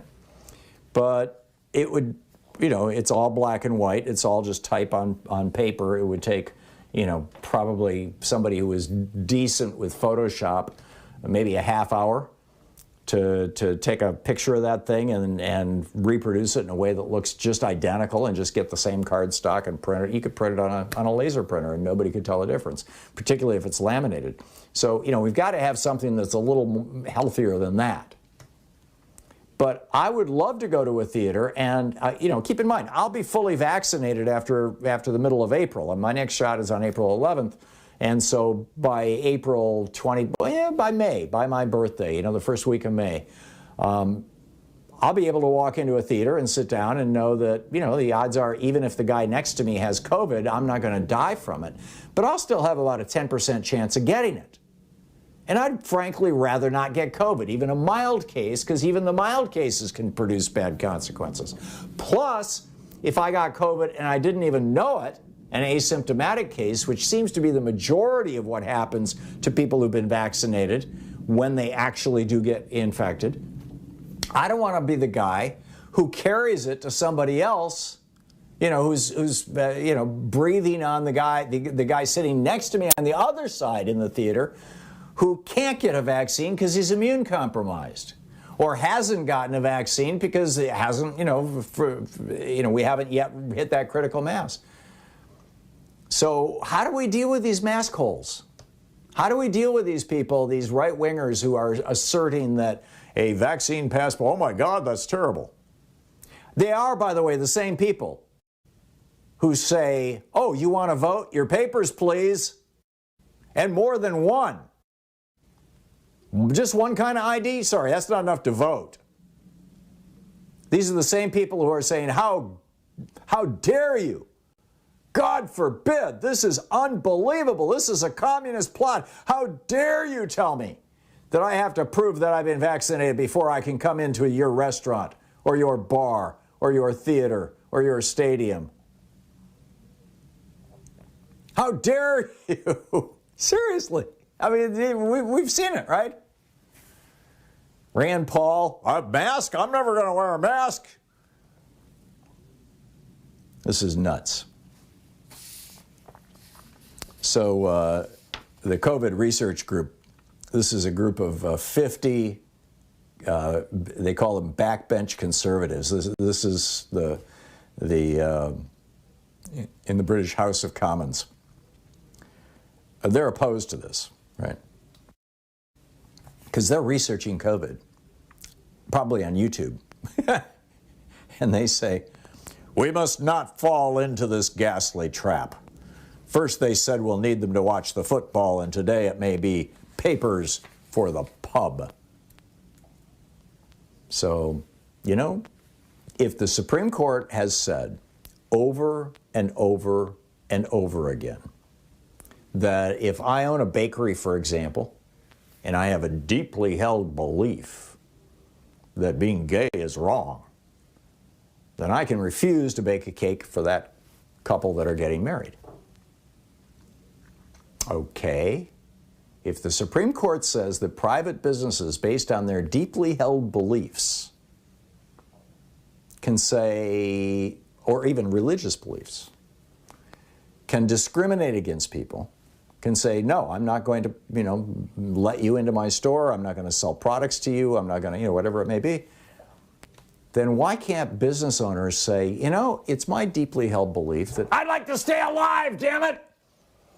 And I don't want my business or my bar or my restaurant or my club to be a vector of disease that's going to kill more people. I mean, you leave that to Ron DeSantis and Kristi Noem, right? The governors of Florida and South Dakota. Let them, and Greg Abbott down in Texas, let them bring people in without masks and without vaccines and mix it all up and spread death around.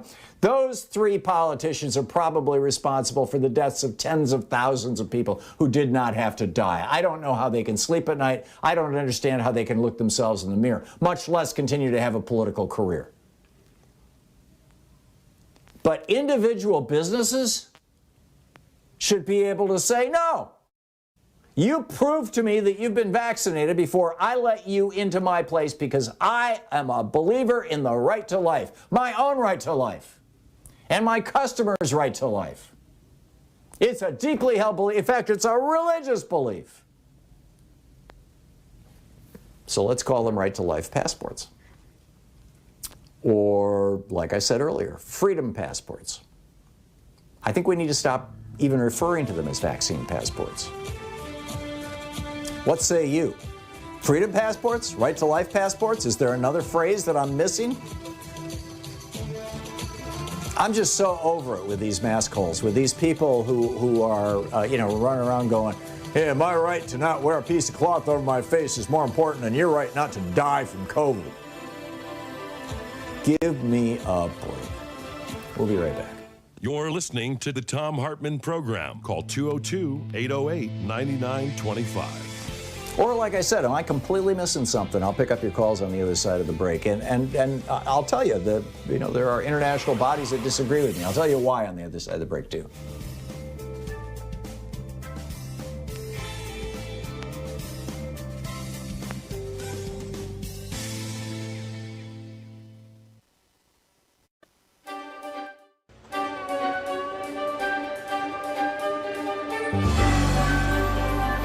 Our book today in the Thom Hartmann Book Club is Beyond the Valley by Ramesh Srinivasan. This is from Chapter 1, The Power of Data.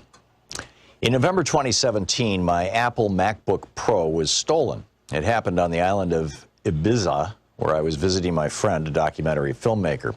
We were thinking of making a series of short films to illustrate innovative uses of new technology around the world. We sat together writing down examples of technological innovation, subversion, and creativity we'd already witnessed. We discussed themes I explore in this book, such as surveillance, the gig economy, and the future of work, artificial intelligence, and cryptocurrencies. After uploading our ideas to Google's cloud-based storage platform, Google Drive, we took a short break, locking our laptops in the trunk of our rented car. When we returned, both laptops were gone. Although upset, I was also relieved. I'd be able to recover most of my data because almost all of it was in the cloud. That was what I signed on to when I stored my files with Google as well as with Apple, Microsoft, and Dropbox. But in the bargain, I'd allowed them to profit from my data. It dawned on me, given the terms of service I'd agreed to, that the value of the data of my data to the storage companies was far greater than the value of my laptop to the thief. How many of us are fully aware that companies providing us with cloud storage have ways to monetize our data? They use targeted advertising, for instance, and charge fees once we get hooked on the security and peace of mind that their free services offer. We put faith in these companies to store our files securely, but our private information may no longer remain private if, let's say, the government asks to search through our data. It's also not private because all this data is surveilled, computed, and often manipulated in mysterious ways to influence and shape our behaviors as these corporations see fit. By creating accounts with these companies, we give them access to ourselves. So when we consent to privacy policies, in reality, we're signing on to systems of surveillance never before seen in human history, and we do so without being included or consulted. By desiring to keep our data accessible and recoverable, we lock ourselves into using their services. As I thought about getting my files back in Ibiza, I wondered, does access to my own property have to come with such strings attached? In my relationship to Apple, I find the strings impossible to untie. By purchasing an Apple laptop, I had unwittingly transformed from a customer into a part of the company's product line. I had provided Apple with private data and trusted Apple to protect it. Now, to retrieve that data, I had to purchase a new laptop with Apple-owned peripherals and devices. So I caught the next flight to Madrid. I then took the train to the city's Apple store located in Puerto del Sol. In many ways, this central plaza still serves in its centuries-old role as a landmark and gathering place for the entire Spanish nation, a point from which numerous roads emanate. With its distinctive aesthetic and its strategic placement in a civic space, the Apple Store stood out among the adjacent parliamentary and government buildings as if the global brand were more powerful than Spain itself. The day I was there, more people entered and left the Apple Store than passed through the doors of my neighboring building. In 2017, Apple, a private corporation worth more than $1 trillion, actually began to conceptualize its retail stores as town squares, thereby branding itself an integral part of our everyday lives. Other big technology corporations describe themselves in similar terms. Facebook CEO and founder Mark Zuckerberg, for instance, refers to the company as a social infrastructure for the global community. So what we have in the digital world are privately owned public spheres. They're branded as public, civic, and virtuous, but in reality are dominated by a single logic, extending profitability and economic value. How can these companies' interests be the same as the public interest? Like many other large corporations, Apple is shareholder-owned and therefore primarily accountable to its investors and executives, rather than to its employees, customers, or the general public.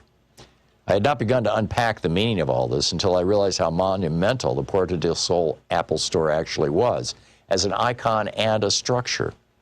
As I walked into the store, an Apple employee invited me to purchase a new machine, log onto my iCloud account, and retrieve from Apple Cloud Storage the data that I lost from my stolen laptop. These transactions, completed in less than an hour, were simple and efficient. My data was extraterritorial, easily retrievable in Spain, and likely would be in most other countries. Purchasing a new laptop and getting my data back supported Apple's economic model. National borders were no threat or hindrance. The same was true with retrieving data I had stored on other corporate cloud servers managed by Google and Dropbox. In technology circles, this saying has made the rounds. If you're not the customer, then you're the product. Many of today's technologies come to us for free, but in return, our personal lives come for free to these technologies. But they are accessible for the company's profit and gain. Yes, when we search Google, we look for information, but do we realize that Google is also searching us? Users, and it goes on from there. So the book is Beyond the Valley by Ramesh Srinivasan.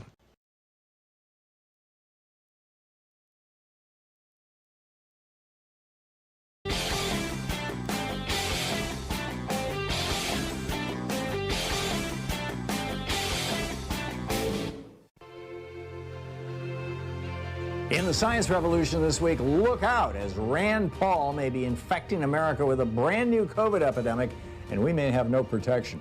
Investigative journalist Greg Palast is here on the Exxon Valdez disaster 33 years ago.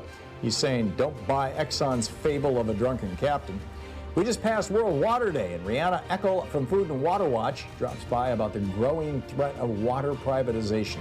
Tune into the science revolution wherever fine podcasts are available.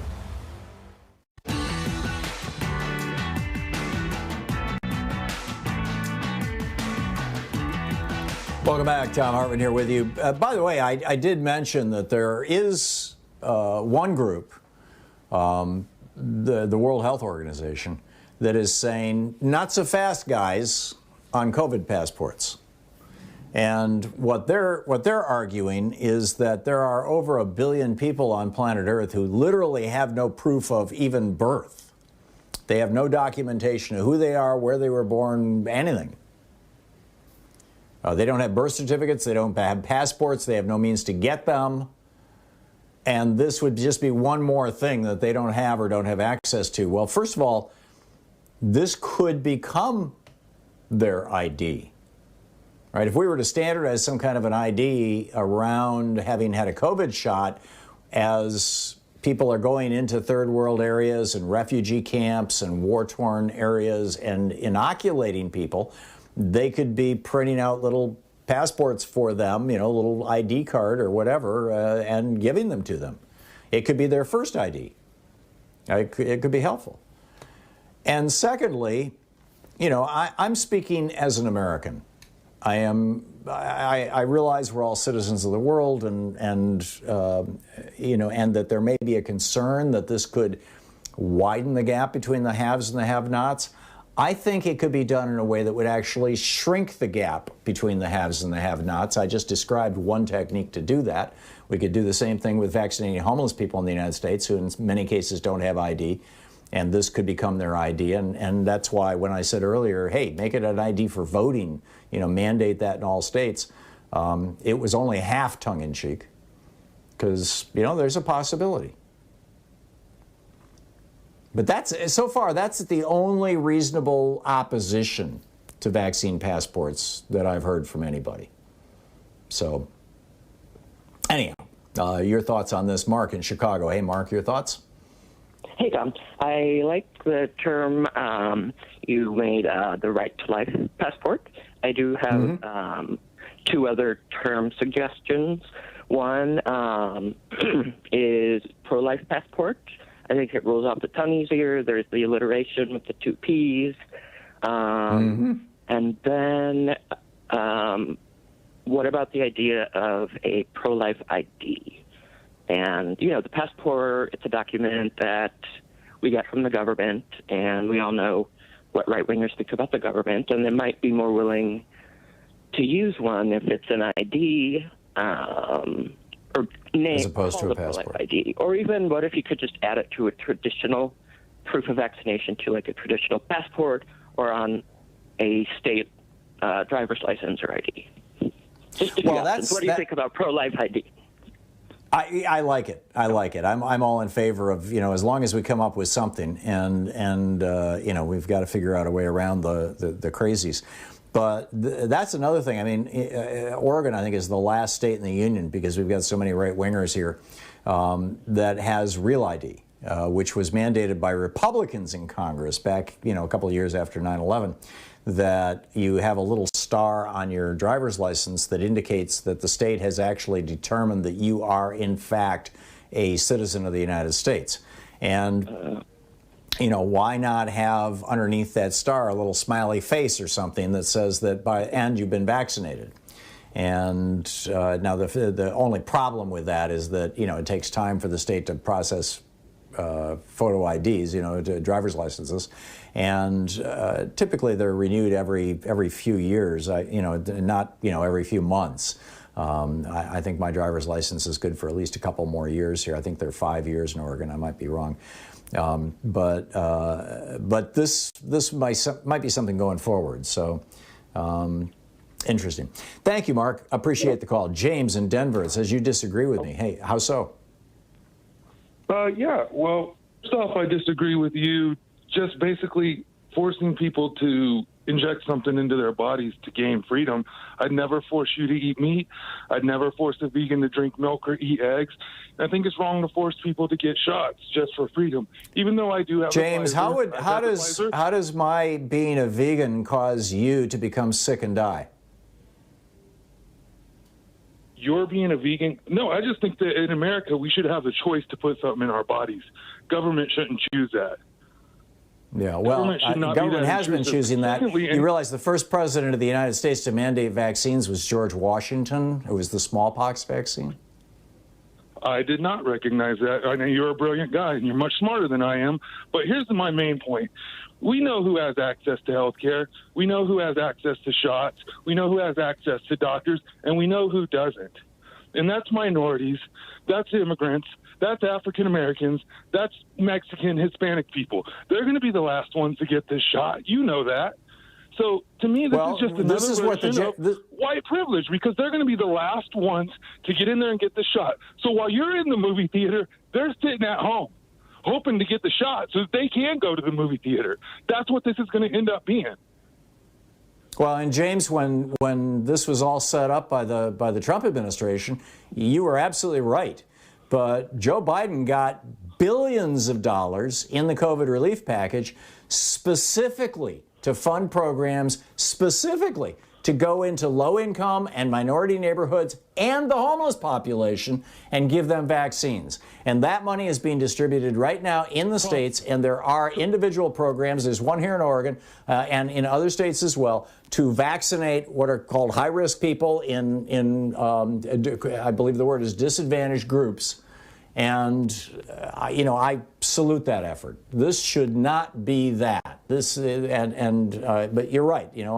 Under Trump's vision of it, it absolutely would have been the case. You only could have gotten the thing if you were wealthy enough to have a doctor, because everything was going to be the free market, right? Which is just total nonsense. Heidi in Bellevue, Washington. Hey, Heidi, your thoughts? Heidi, listening on KBCS? No Heidi there. Okay. I'm going to put Heidi on hold. By the way, I got a tweet a couple days ago from somebody, it's in my stack here anyway, saying, would you please once again tell people not to get on with speakerphones that sound like they're in the toilet, or Bluetooth that doesn't work and things like that, and to be ready. So let me just real quickly recap this for you all. When you call in, you will be asked to listen to your phone, not your radio, or your television, because there's a time delay. So you're just listening to your phone. A lot of people put their phone on speaker. If you put your phone on speaker, when you hear the whoosh, which means you're on the air, just pick that phone up and stick it up against your mouth. You can leave it on speaker. There's no way to, I'll never know that it's still on speaker if you hold it next to your mouth. However, if you're trying to talk to me on speaker from 3 feet away, I'm gonna hang up on you. And if your first words are, "Can you hear me?" I'm gonna hang up on you. We just, we need to move the program along. It's not courteous to other people, and so, just and like I said, there's a delay, and so you need to be listening to your phone rather than your radio or TV. Raymond in Junction City, California. Hey, Raymond, what's up? Hey, good morning to you. All right, I'm calling, and this is kind of related to the vaccine thing, because, the messaging concerning vaccines, you hear a lot of it from Republicans. But the thing, the topic I'm calling about is concerning the messaging coming from Republicans concerning many different issues. And I think a good example of this is Medicare for All. How they're saying, your taxes are going to go sky high, you're not going to have choice, you're going to, and just all these falsehoods. And I just don't understand why Democrats are allowing this to happen. For example, they could come out, okay, taxes are going to go up, but this is how much money you're going to save every year because you don't have to pay for health care. You don't have to pay these insurance premiums. You don't have to pay these co-pays and deductibles. Another thing concerning, the lack of choice. That's what we experience right now, under private insurance and all these networks. So I would just like to know your thoughts on what Democrats can do, and not just Democrats, but others, because honestly, I'm not a Democrat, and what people can do, what politicians can do, what supporters of Medicare for All can do to change this narrative. Thank you very much for your time. Right. Yeah, thank you, Raymond. I think that we saw this debate play out as much in the Democratic primary as we have in the debate between Republicans and Democrats. And and it's not part of the vaccine passport discussion, but it easily could be in countries that do have national health care systems. Denmark is rolling out a vaccine passport in the next couple of weeks. They're doing it based on and as part of their national health care system. If the UK does, it'll come out of the National Health Service. I would bet dollars to donuts on that. And of course, they're having a debate about it over there. So, even in the Democratic Party, you've got some Democrats who are still taking a lot of money from the health insurance industry, and they're willing to say, "Oh, but your taxes are going to go up." And your point is absolutely right. But your expenses are going to go down. You're going to be ahead of the game at the end of all this. What we need is a national conversation, and the serious possibility of legislation that would do this will spark that national debate, and one that will be loud enough that we can get past the demagoguery and the lies, frankly, that have been sponsored for years and years. Wendell Potter points this out all the time, by the insurance industry that he used to be part of. To Thom Hartmann. Visit ThomHartmann.com for audio and video archives. Back with your calls in just a moment, and a reminder in about 20 minutes we're going to do a check-in on the Derek Chauvin trial and also talk about qualified immunity for police. Stick around.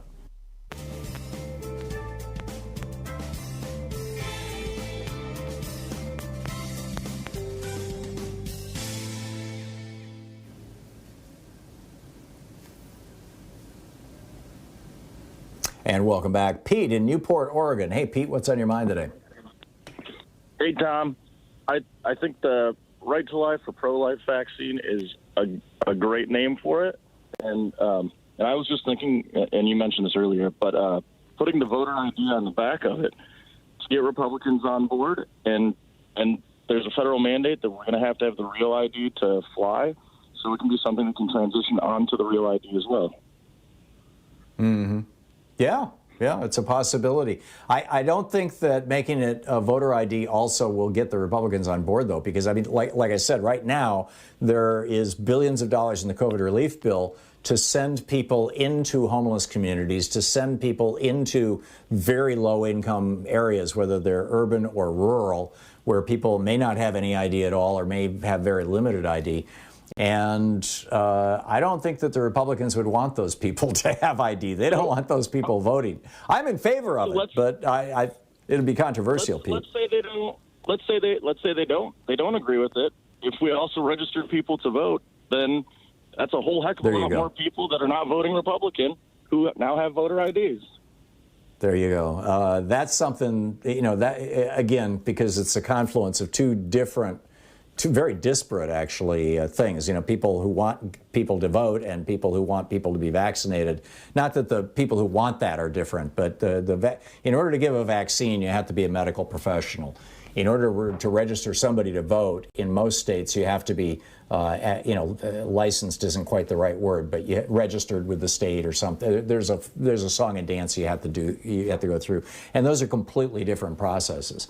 But maybe there's some groups out there that would want to combine them. I mean, I could see National Nurses United, the progressive nurses group that works so hard for Medicare for All, maybe getting on board with this or something like that. It's an interesting thing to bring up.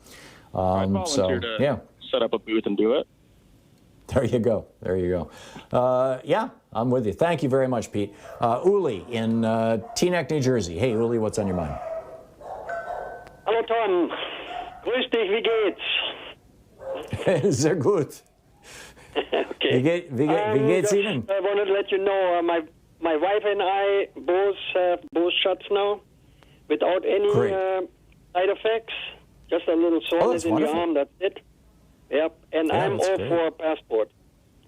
I mean, I don't know what the problem is to get past this passport all the way. Well, people are saying and you're German, Uli, or once were. I mean, people are saying this is like the Nazis. Your papers, please. Well, I mean, this argument is also very difficult in Germany. What I've heard. So Germany probably not going to push this through. They won't be able to. There will be opposition, but I'm all for it. So. Yeah, me too. And I know that many of the European countries are the receiving ends of a lot of social media trolling that is coming out of other countries that are not happy with the idea of democracy. And, which is real unfortunate. And frankly, the United States is too. I was blown away the other day when Facebook said that they deleted 1 billion accounts that were just, professional trolls and robots. And, some were corporate, many were government. I mean, 1 billion? Really? No wonder our elections have been weird. Uli, thank you for the call and for the affirmation. We'll be right back with more of the news of the day in just 1 minute.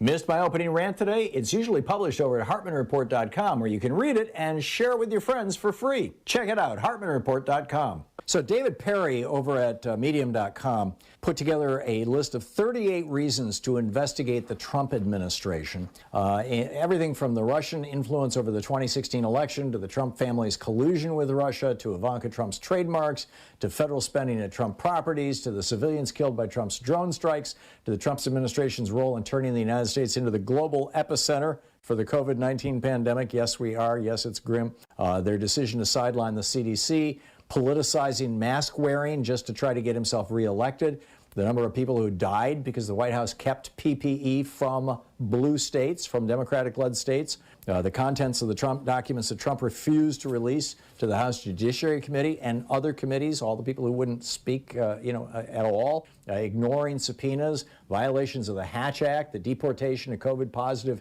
immigrant families, illegal altering of records. Anyhow, there's a whole list. It's over at thomhartmann.com. Check it out.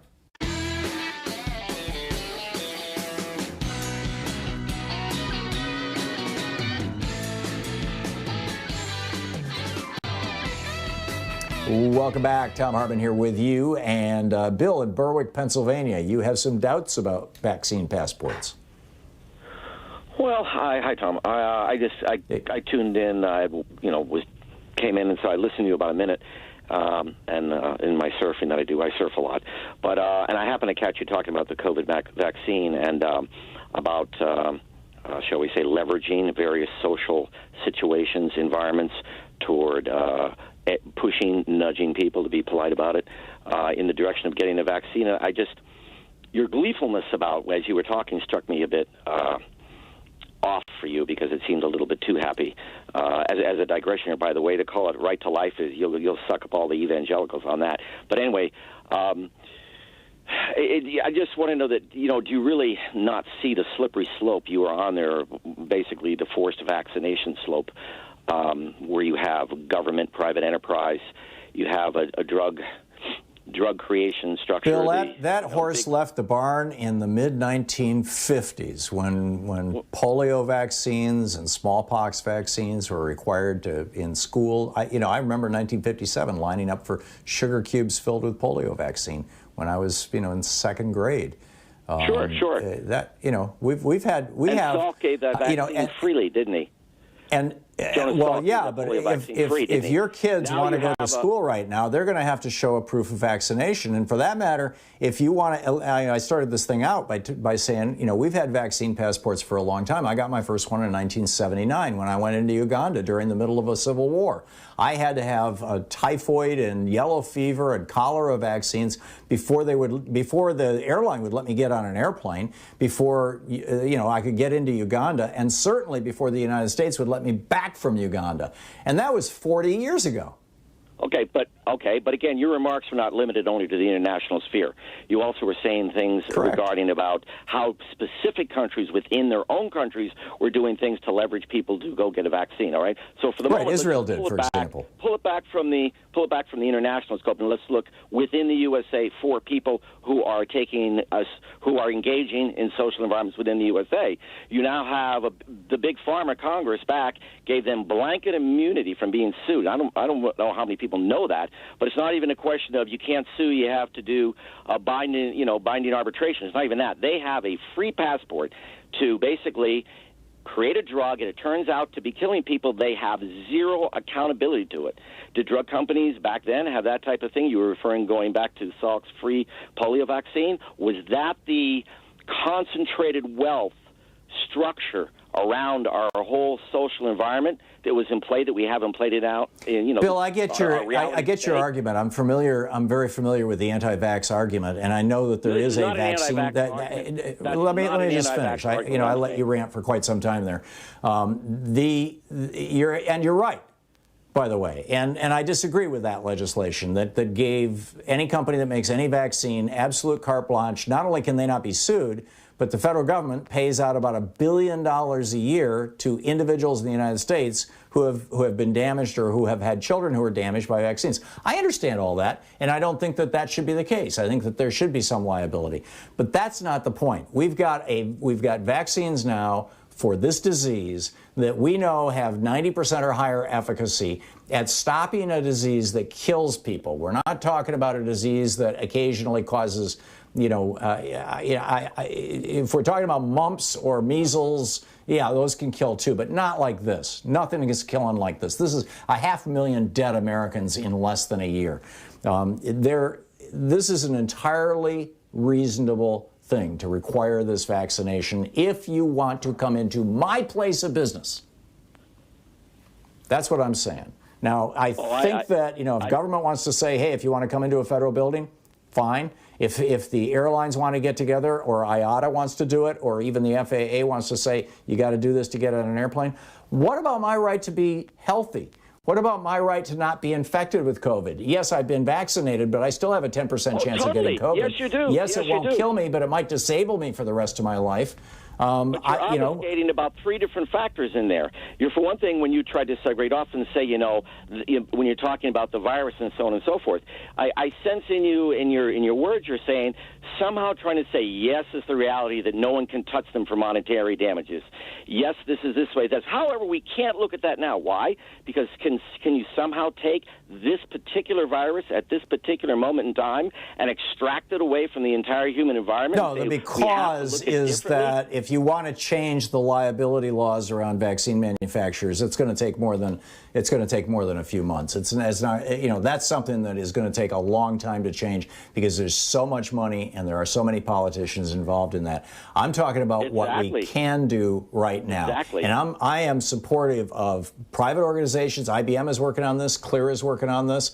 Joe Biden is working with 17 different nonprofit organizations and for-profit corporations on coming up with a standard for this country. I think it's a good thing. And I think it's a completely separate debate from the whole, anti-vax debate about, that is usually the debate used by anti-vaxxers about, how vaccine manufacturing companies have a limitation of liability that pretty much nobody else on earth has. And, and I get that argument, but I don't think this has anything to do with that.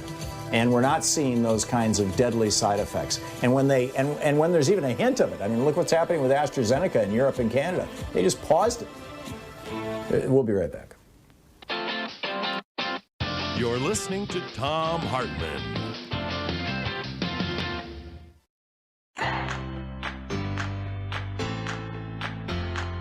These companies support the Thom Hartmann Program. They are CB Distillery, CBD for sleeping. More info at cbdistillery.com, code TOM. The Clean Phone Pro phone sanitizer and charger. More info at thenewdealshop.com. ExpressVPN, the VPN that just works. More information at expressvpn.com/Tom. X-Chair, changing the world one seat at a time. More information at xchairtom.com. Bloomsy Box, simply better blooms. More info available at bloomsybox.com, code TOM.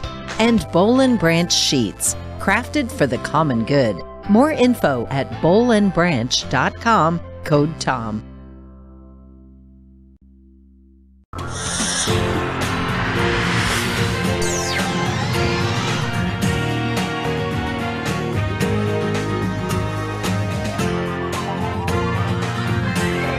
We say fight back!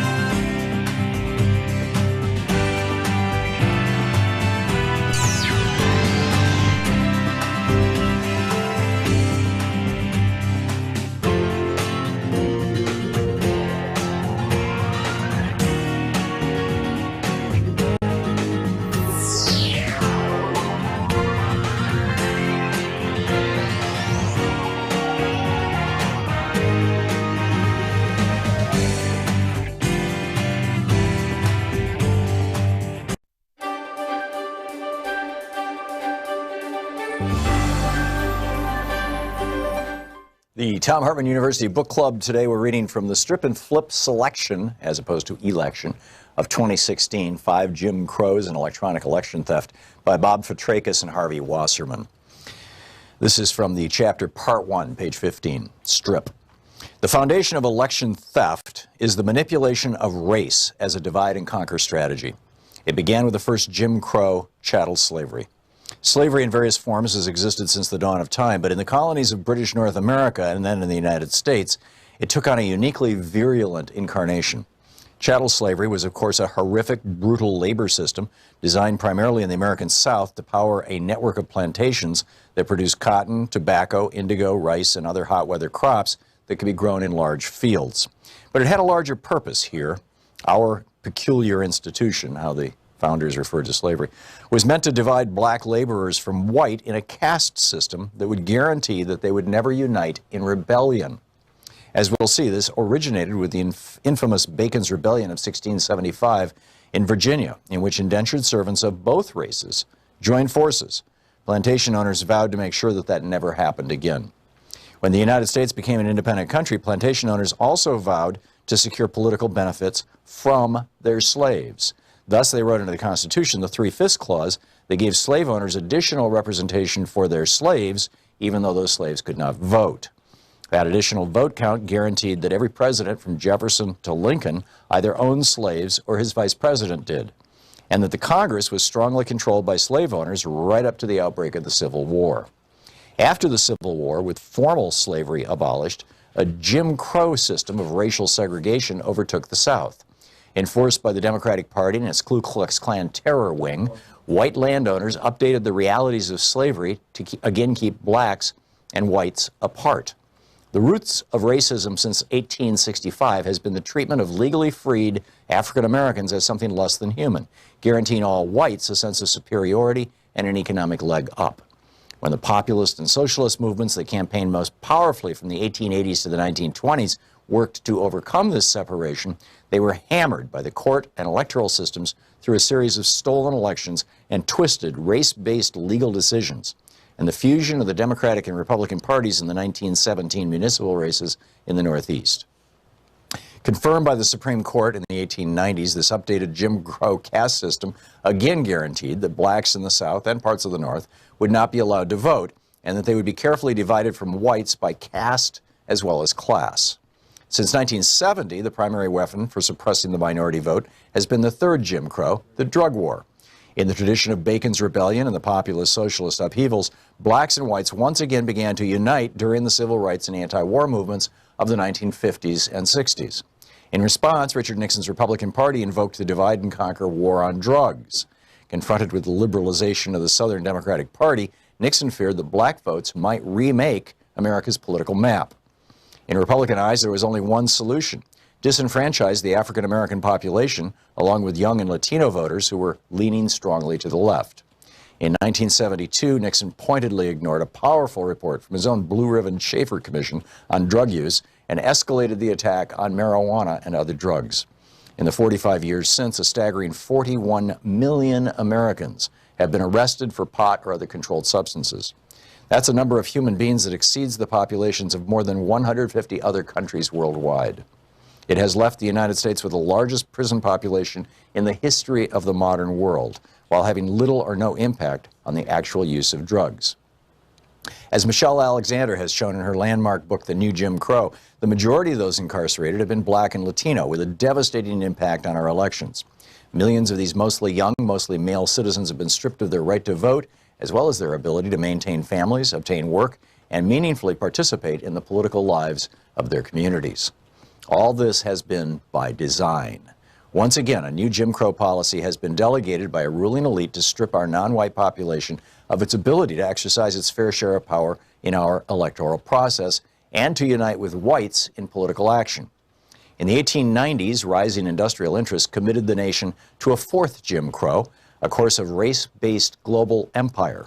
The U.S. already had a history of foreign intervention, dating to Thomas Jefferson's 1803 use of our fledgling Navy to fight pirates along the coast, the shores of Tripoli, of what's now called Libya.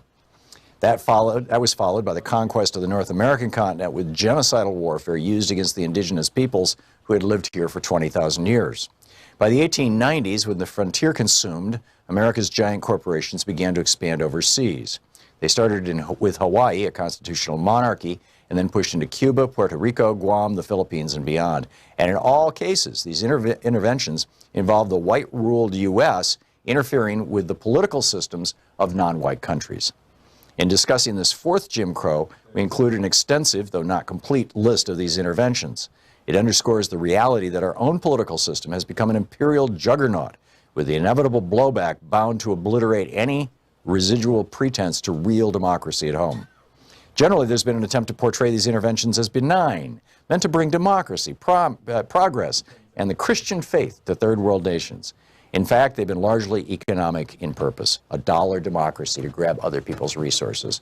The strip and flip selection of 2016 by Bob Petrakis and Harvey Wasserman.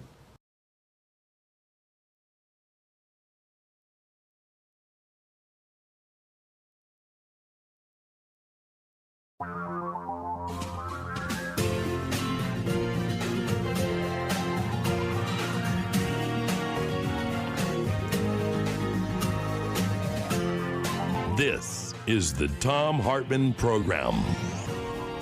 Welcome back. Thom Hartmann here with you, 6 minutes past the hour. And the third hour of our program, we've been talking about, there's been a lot of things on the table here since our conversation with Congressman Pocan from this new infrastructure bill. I find it very interesting that the Democrats are essentially segregating hard infrastructure, that is roads, highways, airports, bridges, broadband, from what they refer to as soft infrastructure. I have long held that our soft infrastructure is actually among our most important infrastructures, and that is our intellectual infrastructure, our students, our colleges, our schools, our social institutions, the things that make American society work. I think these are all very important and powerful things, and that we need to be funding them in a big way. And they've decided to separate them for the moment and just make this a $2 trillion bill, this jobs and infrastructure plan. The House released roughly a $2 trillion infrastructure plan today. They just, the White House, if I didn't say that. Joe Biden is going to be in Pittsburgh this afternoon in the next hour or so. I'm guessing he'll probably be doing this after the Chauvin trial is over, so as not to compete with that on the media coverage. But basically what this bill says is that by 2030, every American will have access to high-speed internet in their home. As many as 2 million housing and home units and housing units will be constructed, renovated, or retrofitted to be safe, secure, and energy efficient. We'd have electric charging stations across the country. We will replace every lead pipe in America. And yes, there's over 200 communities that still have lead pipes supplying water to them, like Flint, Michigan, that we know of. I mean, it's all over the place. Yeah, here's how it breaks out. There's $621 billion for transportation. That includes roads, bridges, ports, airports, public transit, and electric vehicle charging stations, including $80 billion of that for Amtrak. There's $111 billion for replacing lead water pipes and old sewer lines. There's $100 billion for a national broadband internet system. There's $100 billion for upgrades to the electric grids to deliver clean energy, and $300 billion toward retrofitting and building homes. There's also $400 billion to provide care for the elderly and people with disabilities in this package, instead of putting that into the soft social infrastructure bill. Now, how are they going to pay for this? Well, Donald Trump lowered the top corporate tax rate from 28% down to 21%, so they're just going to reverse that, take it back up to 28%, and use that, and that money will actually pay for this, which is mind-boggling when you think about it.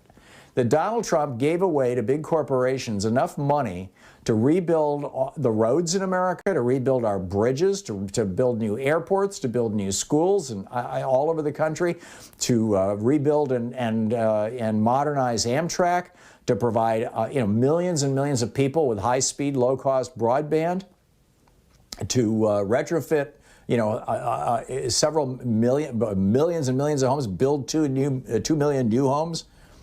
I mean, all that kind of stuff. It's just mind-boggling. There is this 1974 law, it was called the Congressional Budget Act, that put a loophole in the Senate rule for reconciliation, saying that you can have more than just one piece of legislation passed by reconciliation per year as long as it meets a certain criteria, and this bill appears to meet that criteria. It has never been used. And Chuck Schumer is thinking about dusting this off and trying it. Of course, it will be challenged by Mitch McConnell and the Republicans in the Senate. But I think it's going to be a fascinating thing, and I think there's a lot of possibilities here. So, anyhow, let's get back to your calls and continue our conversation about the issues of the day, including the Chauvin trial. By the way, Chauvin, yesterday, I asked out loud, I wonder if chauvinism has to do with Chauvin. Actually, it does. There was this guy named Chauvin who was an officer in Napoleon's army, and when Napoleon died, he basically created this cult around Napoleon, and thus the word chauvinism. It's like a cult follower who wants to exclude other people, and so here we have Derek Chauvin, same name. It's bizarre. Speaking of Minneapolis, well, this is St. Paul. David in St. Paul, Minnesota. Hey, David, what's on your mind today? Yeah, hey Tom, thanks for taking my call. I'm just calling about the passport, and a couple ideas with this is the fact that if insurance companies, if you're not vaccinated, couldn't insurance companies raise your premiums similar to insurance companies if you have something on your driver's record about a DWI or something, your insurance premiums can go up. Well, what's to say that if you don't have all proper vaccinations that you shouldn't be held, you pay for it one way or another. And another thing, Tom, I haven't heard anything about how long these vaccinations, so this might be something about the passport that doesn't work, is the efficacy of how long the vaccinations remain protective against COVID, because as a healthcare worker, I got vaccinated in December. And if this thing is only good for 6, 7, 8 months, I'm going into summer, and my protection might be waning while everyone else's is going up. But I'm still at risk for people. So I'm still at risk. I'm not going to feel like I can go back to normal with things until, the second phase of vaccinations come in, or we can get more information about that, because I don't know how therapeutic my original vaccination, how long that's going to be for.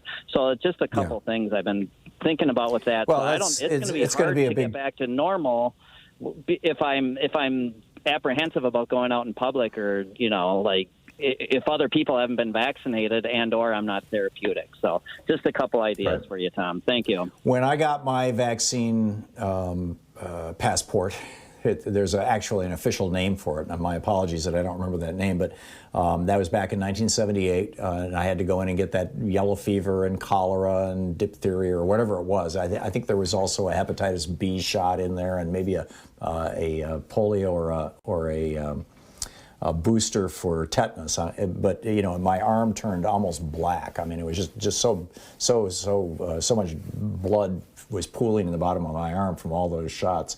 But it listed when those shots expired. Some expired, some had to be renewed every 5 years, some every 2 years, some every 10 years. And so it was right there on the passport. And so I had to get periodic boosters. So, I think it would work that way. You would just have to do that. You do raise, and appropriately, Paul, the public health question that nobody knows the answer to, which is how long is this vaccine effective? And the only way we will find out is when we start noticing that the effectiveness of the vaccine is starting to tail off. And the canaries in the coal mine are people like you, Paul, who are healthcare workers who are on a daily basis or on a regular basis being exposed to people with COVID.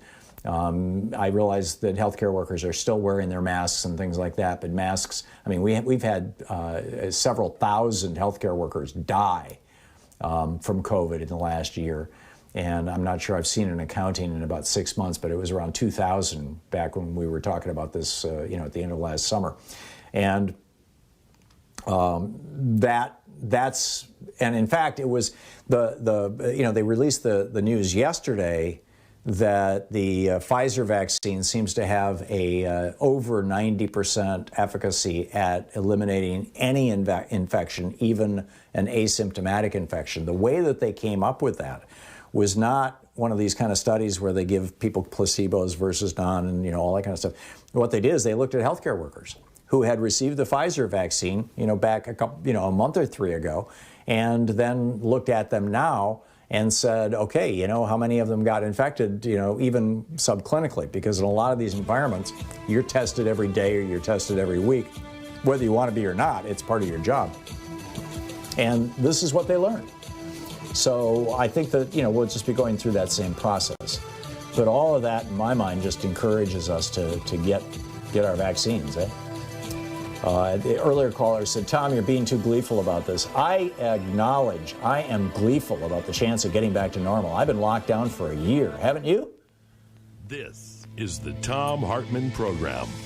I think a little gleefulness about the possibility of being able to go have dinner in a restaurant with my wife or with my kids and my grandkids is a big deal, actually.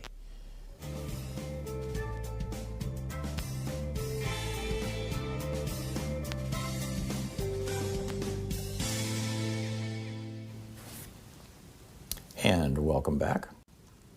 Bill in New Rochelle, New York. Hey, Bill, thanks for watching us on Free Speech TV. What's on your mind today? Hey, how you doing, Tom? Yeah, I agree with you as far as the vaccine passport is concerned. I mean, people go, they wear helmets, they wear seatbelts, and that's an individual right, I would say. I even went to helmet law protest, okay? That's my right. But I still put the helmet on and the seatbelt on, and so do all these bikers. I'm a biker. They went to South Dakota, okay, without any consideration for what they'd be bringing back to their own people. And we're all supposed to suffer because they think it's a right. Where were they when they passed the Patriot Act? Okay, what happened to all our rights there? None of these people understand what they're doing, okay, if they don't take the vaccine. They're all brainwashed. Yeah. Yeah, and two things, Bill. Number one, public health officials, they've done the math on Kristi Noem saying yes to that giant motorcycle rally. And it appears to have created at least 260,000 additional infections in more than 30 states.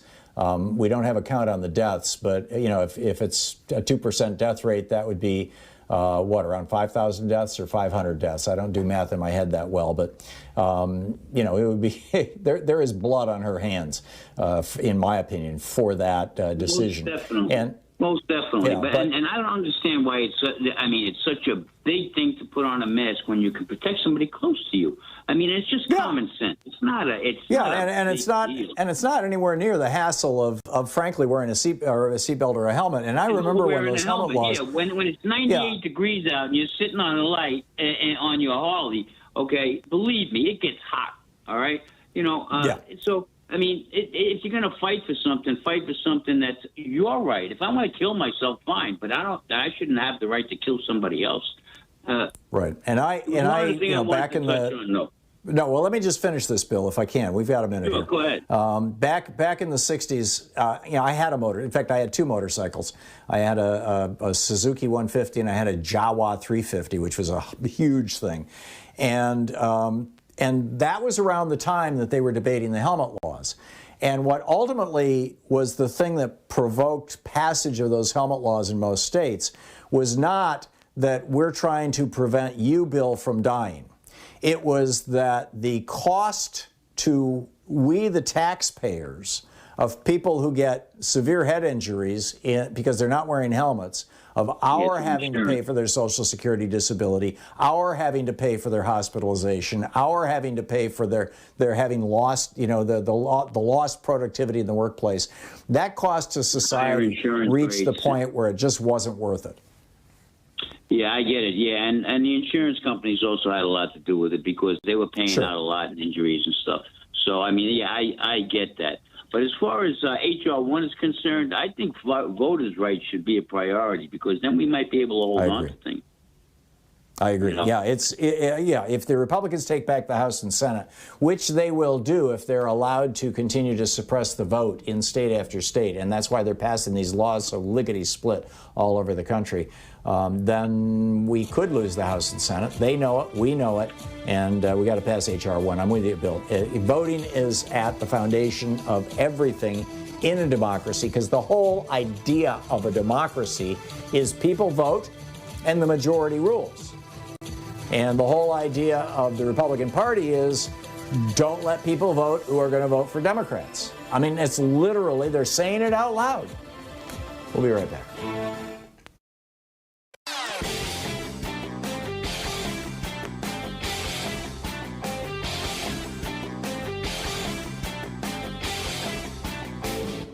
Missed my opening rant today? It's usually published over at HartmannReport.com, where you can read it and share it with your friends for free. Check it out, HartmannReport.com. Welcome back. Thom Hartmann here with you. By the way, I've spoken several times on this program in the last couple of weeks about these variants and how much more contagious they are, that the old wild COVID would not spread very far in a building, for example, through the shared HVAC systems. Some of these new variants, like the B117, the British variant, and I think it's called the P1, the South African variant, they will spread inside a building, even if you're not in the same room with someone, or it appears that that's the case. This is the whole thing about double masking. These variants are so contagious that even a mask doesn't always protect you. And sure enough, France is shutting down for 3 weeks because the so-called British variant is just ripping through that country. This is not good. We need to get as many people vaccinated as quickly as possible to, number one, stop, because these vaccines are also effective against all these so far known variants. So number one, we need to get as many people vaccinated as quickly as possible to stop the spread of this disease. Because, you know, we're still at the point where the vast majority of Americans have not been infected. Let's get them vaccinated instead, number one. And number two, the more people who have the disease, and this is more of a worldwide problem, I get it, and there's not a lot we can do in many countries in the world, but still, the more people who have the disease, the more mutations there will be, because every person's body is a mutation incubator. And, another strong reason why we need to get people vaccinated. I mean, this vaccine actually works. Ryan in Sebastopol, California. Hey, Ryan, your thoughts? Hey, Tom. I agree with almost 99.9% of everything that you say. This one is striking a little bit of nerve in me. I think that the evidence is not in yet on whether this stops you from getting it or spreading it. So until that information is in, I feel like this debate is a little bit early. Well, you've got phase 1, phase 2, and phase 3 vaccine trials that were done on all these vaccines before they were authorized for public use on an emergency basis. And those tests involve 30 to 50,000 people each. And now you've got around the world, something like 100 million people have been vaccinated. And you just had this study that was published day before yesterday that the CDC director was referencing, which was a study of healthcare workers who had been vaccinated and who on a daily basis were exposed to this disease. And what they found was that none of them got any kind of symptomatic COVID, and only about 10% of them got COVID that was asymptomatic. And even when it was asymptomatic, it was at such a low threshold that it was not highly contagious. Small viral loads. Yeah, so that's all. I'm torn because I can't. I might not be able to get the vaccine because I have some medical.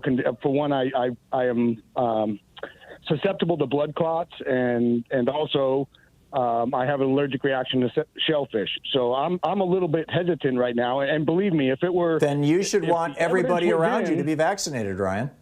Yeah, no, and I do. I'm not an anti-vaxxer by any means at all. I just feel like the ability of it to stop somebody from getting it and stop them from giving it, the evidence is not there yet. Yeah. And we are I think the evidence actually is, Ryan, showing that it's good. Respectfully, the evidence is already in. I'm going to stop you right there because this is not whether this stuff works or not is not what's in dispute. If you want to build a case that we don't know what the long-term side effects of the vaccines are, yeah, sure, you can build that case. But the short-term side effects over the last, over a period of months appears to be, because if you go back to Jerry Ford vaccinating everybody for the swine flu back in 1974, and it turned out that there were a few people who got, Epstein-Barr or Guillain-Barré, whatever it was. They got some neurological condition. But it was a very small number. That was for the flu. That might have killed 30,000 people that year. This is something that has already killed 500,000 Americans. Ron in Milwaukee. What's up, Ron? Oh, yes. My comments just had to do with the not being in favor of the forced or vaccinations simply because the evidence still has to continue to come in over time, and I know that it did have clinical trials, but even in the CDC website, it says that after they approved the vaccine for emergency use, it still continues to be studied to determine how well it works under, quote, real-world conditions, and that's an exact quote from them. So to try to protect people from getting what I guess mostly everyone agrees that it is basically a respiratory illness, then I do agree that we still need to take precautions. But things like worldwide ID would seem like you were kind of pushing would be. Well, Ron, I am not suggesting that you said you started out by saying you were opposed to forcing people to take the vaccine. I'm not suggesting anybody should be forced to take the vaccine. What I'm saying is, and this is what they did in Israel. They said, if you want to go to the bar, if you want to go to the restaurant, if you want to go to the concert, you got to show your vaccine passport. And suddenly, a lot of young people who were skeptical started getting vaccinated. That's what I think we should do. But if this is a respiratory illness, then being vaccinated, having something injected in your body from it's still kind of the mRNA had not been used in this way before, that technology. So I'm saying it's just there are other ways from my perspective to keep from spreading. Well, get the J&J vaccine. That's an old-fashioned DNA vaccine. That's an old-fashioned. It's not the killed virus, but it's very close. It's using. It's not the only way to prevent. Oh, you're saying if you inject something to stop a respiratory? No, the body reacts. Whether you get an infection through your mouth, through your nose, through your lungs, through your fingers, through your eyes. The entire immune system of the body gets mobilized, and that's why the injection works. Ron, thank you for the call. You're listening to the Thom Hartmann Program. Call 202-808-9925. Well, to continue our conversation right after this, stick around.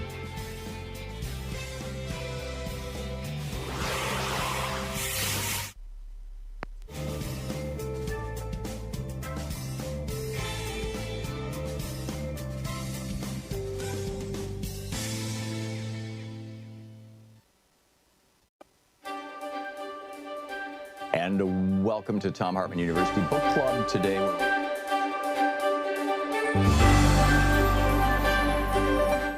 the Thom Hartmann University Book Club. Today we're reading from the Strip and Flip selection, as opposed to election, of 2016, 5 Jim Crows and Electronic Election Theft by Bob Fitrakis and Harvey Wasserman. This is from the chapter Part 1, page 15, Strip.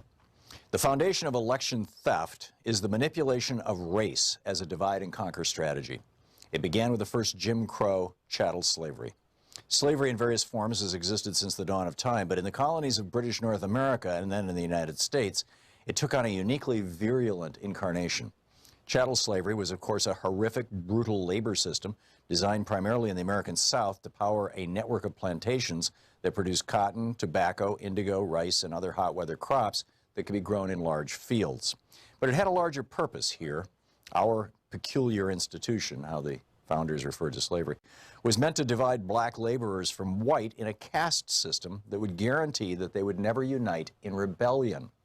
As we'll see, this originated with the infamous Bacon's Rebellion of 1675 in Virginia, in which indentured servants of both races joined forces. Plantation owners vowed to make sure that that never happened again. When the United States became an independent country, plantation owners also vowed to secure political benefits from their slaves. Thus, they wrote into the Constitution the 3/5 clause that gave slave owners additional representation for their slaves, even though those slaves could not vote. That additional vote count guaranteed that every president from Jefferson to Lincoln either owned slaves or his vice president did, and that the Congress was strongly controlled by slave owners right up to the outbreak of the Civil War. After the Civil War, with formal slavery abolished, a Jim Crow system of racial segregation overtook the South. Enforced by the Democratic Party and its Ku Klux Klan terror wing, white landowners updated the realities of slavery to again keep blacks and whites apart. The roots of racism since 1865 has been the treatment of legally freed African Americans as something less than human, guaranteeing all whites a sense of superiority and an economic leg up. When the populist and socialist movements that campaigned most powerfully from the 1880s to the 1920s worked to overcome this separation, they were hammered by the court and electoral systems through a series of stolen elections and twisted race-based legal decisions, and the fusion of the Democratic and Republican parties in the 1917 municipal races in the Northeast. Confirmed by the Supreme Court in the 1890s, this updated Jim Crow caste system again guaranteed that blacks in the South and parts of the North would not be allowed to vote, and that they would be carefully divided from whites by caste as well as class. Since 1970, the primary weapon for suppressing the minority vote has been the third Jim Crow, the drug war. In the tradition of Bacon's Rebellion and the populist socialist upheavals, blacks and whites once again began to unite during the civil rights and anti-war movements of the 1950s and 60s. In response, Richard Nixon's Republican Party invoked the divide and conquer war on drugs. Confronted with the liberalization of the Southern Democratic Party, Nixon feared that black votes might remake America's political map. In Republican eyes, there was only one solution: disenfranchise the African American population, along with young and Latino voters who were leaning strongly to the left. In 1972, Nixon pointedly ignored a powerful report from his own Blue Ribbon Schaefer Commission on drug use and escalated the attack on marijuana and other drugs. In the 45 years since, a staggering 41 million Americans have been arrested for pot or other controlled substances. That's a number of human beings that exceeds the populations of more than 150 other countries worldwide. It has left the United States with the largest prison population in the history of the modern world, while having little or no impact on the actual use of drugs. As Michelle Alexander has shown in her landmark book, The New Jim Crow, the majority of those incarcerated have been black and Latino, with a devastating impact on our elections. Millions of these mostly young, mostly male citizens have been stripped of their right to vote, as well as their ability to maintain families, obtain work, and meaningfully participate in the political lives of their communities. All this has been by design. Once again, a new Jim Crow policy has been delegated by a ruling elite to strip our non-white population of its ability to exercise its fair share of power in our electoral process and to unite with whites in political action. In the 1890s, rising industrial interests committed the nation to a fourth Jim Crow, a course of race-based global empire. The U.S. already had a history of foreign intervention, dating to Thomas Jefferson's 1803 use of our fledgling Navy to fight pirates along the coast, the shores of Tripoli, of what's now called Libya. That was followed by the conquest of the North American continent with genocidal warfare used against the indigenous peoples who had lived here for 20,000 years. By the 1890s, when the frontier consumed, America's giant corporations began to expand overseas. They started with Hawaii, a constitutional monarchy, and then pushed into Cuba, Puerto Rico, Guam, the Philippines, and beyond. And in all cases, these interventions involved the white-ruled U.S. interfering with the political systems of non-white countries. In discussing this fourth Jim Crow, we include an extensive, though not complete, list of these interventions. It underscores the reality that our own political system has become an imperial juggernaut, with the inevitable blowback bound to obliterate any residual pretense to real democracy at home. Generally, there's been an attempt to portray these interventions as benign, meant to bring democracy, progress, and the Christian faith to third world nations. In fact, they've been largely economic in purpose, a dollar democracy to grab other people's resources. The Strip and Flip selection of 2016 by Bob Petrakis and Harvey Wasserman. In the science revolution this week, look out as Rand Paul may be infecting America with a brand new COVID epidemic, and we may have no protection. Investigative journalist Greg Palast is here on the Exxon Valdez disaster 33 years ago. He's saying, don't buy Exxon's fable of a drunken captain. We just passed World Water Day, and Rihanna Eckel from Food and Water Watch drops by about the growing threat of water privatization. Tune into the Science Revolution wherever fine podcasts are available.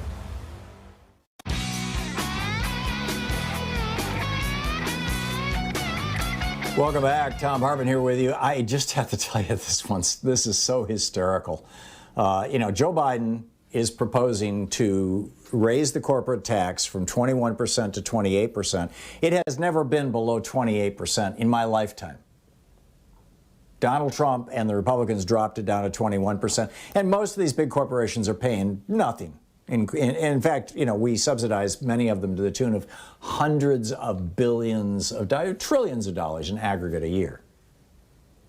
So President Biden is saying, let's just take the corporate tax back where it was before Trump, when things were, you know, corporations were making out like bandits anyway, right? Let's just take it back to that and take that $2 trillion that will generate and use it to upgrade Amtrak and build light rail in our cities and replace our roads, rebuild our roads and give people broadband and rebuild our schools and you know, rebuild our crumbling infrastructure and modernize and upgrade millions and millions of homes to make them more energy efficient, to save the planet. Let's do all that stuff. And by the way, it'll create millions of jobs in the process. I mean, who's going to build those new railroads? Who's going to build those new light rail systems? Who's going to build those new highways? Who's going to build those new houses? Who's going to go out and retrofit them? Workers, Americans. So how does Donald Trump respond? Well, he just issued a written statement just an hour or so ago from Mar-a-Lago on his brand new letterhead. President Trump says, and I quote, by the way, let me just add, remember when Trump was president, about every 3 or 4 months you would have an infrastructure week? They would proclaim, oh, it's infrastructure week, we're going to do infrastructure. And then they never got around to it. It was infrastructure week for 4 years. Never passed any kind of infrastructure legislation. So this is what Trump said. Joe Biden's radical plan to implement the largest tax hike in American history is a massive giveaway to China and many other countries that will send thousands of factories, millions of jobs, and trillions of dollars to these competitive nations. The Biden plan will crush American workers and decimate U.S. manufacturing while giving special tax privileges to outsourcers, foreign, and giant multinational companies. Right. By the way, one of the things in Biden's plan is to end the ability of companies to do what Apple did a few years ago and just kind of it's called redomiciling. There's another fancy word for it, but they basically said, you know, our headquarters are no longer in the United States. We're now legally an Irish corporation. And in Ireland, the corporate taxes are much, much lower than here in the U.S., so we don't have to pay taxes here. And so what Biden is saying is we don't care what country you say you're in. If you're making your money here in the United States, you're going to pay U.S. income taxes. They're going to end this massive loophole. And Donald Trump is like, oh, this is going to crush American workers. It's going to decimate U.S. manufacturing while giving special tax privileges to giant multinationals.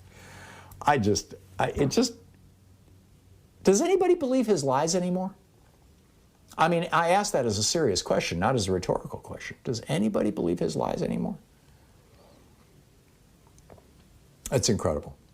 Heidi in Bellevue, Washington. Hey, Heidi, thanks for listening to KBCS. What's up? Hi, Tom. I wanted to talk to you about the vaccine passport and the COVID because I participated in a COVID vaccine trial about 20 years ago. First about the passport.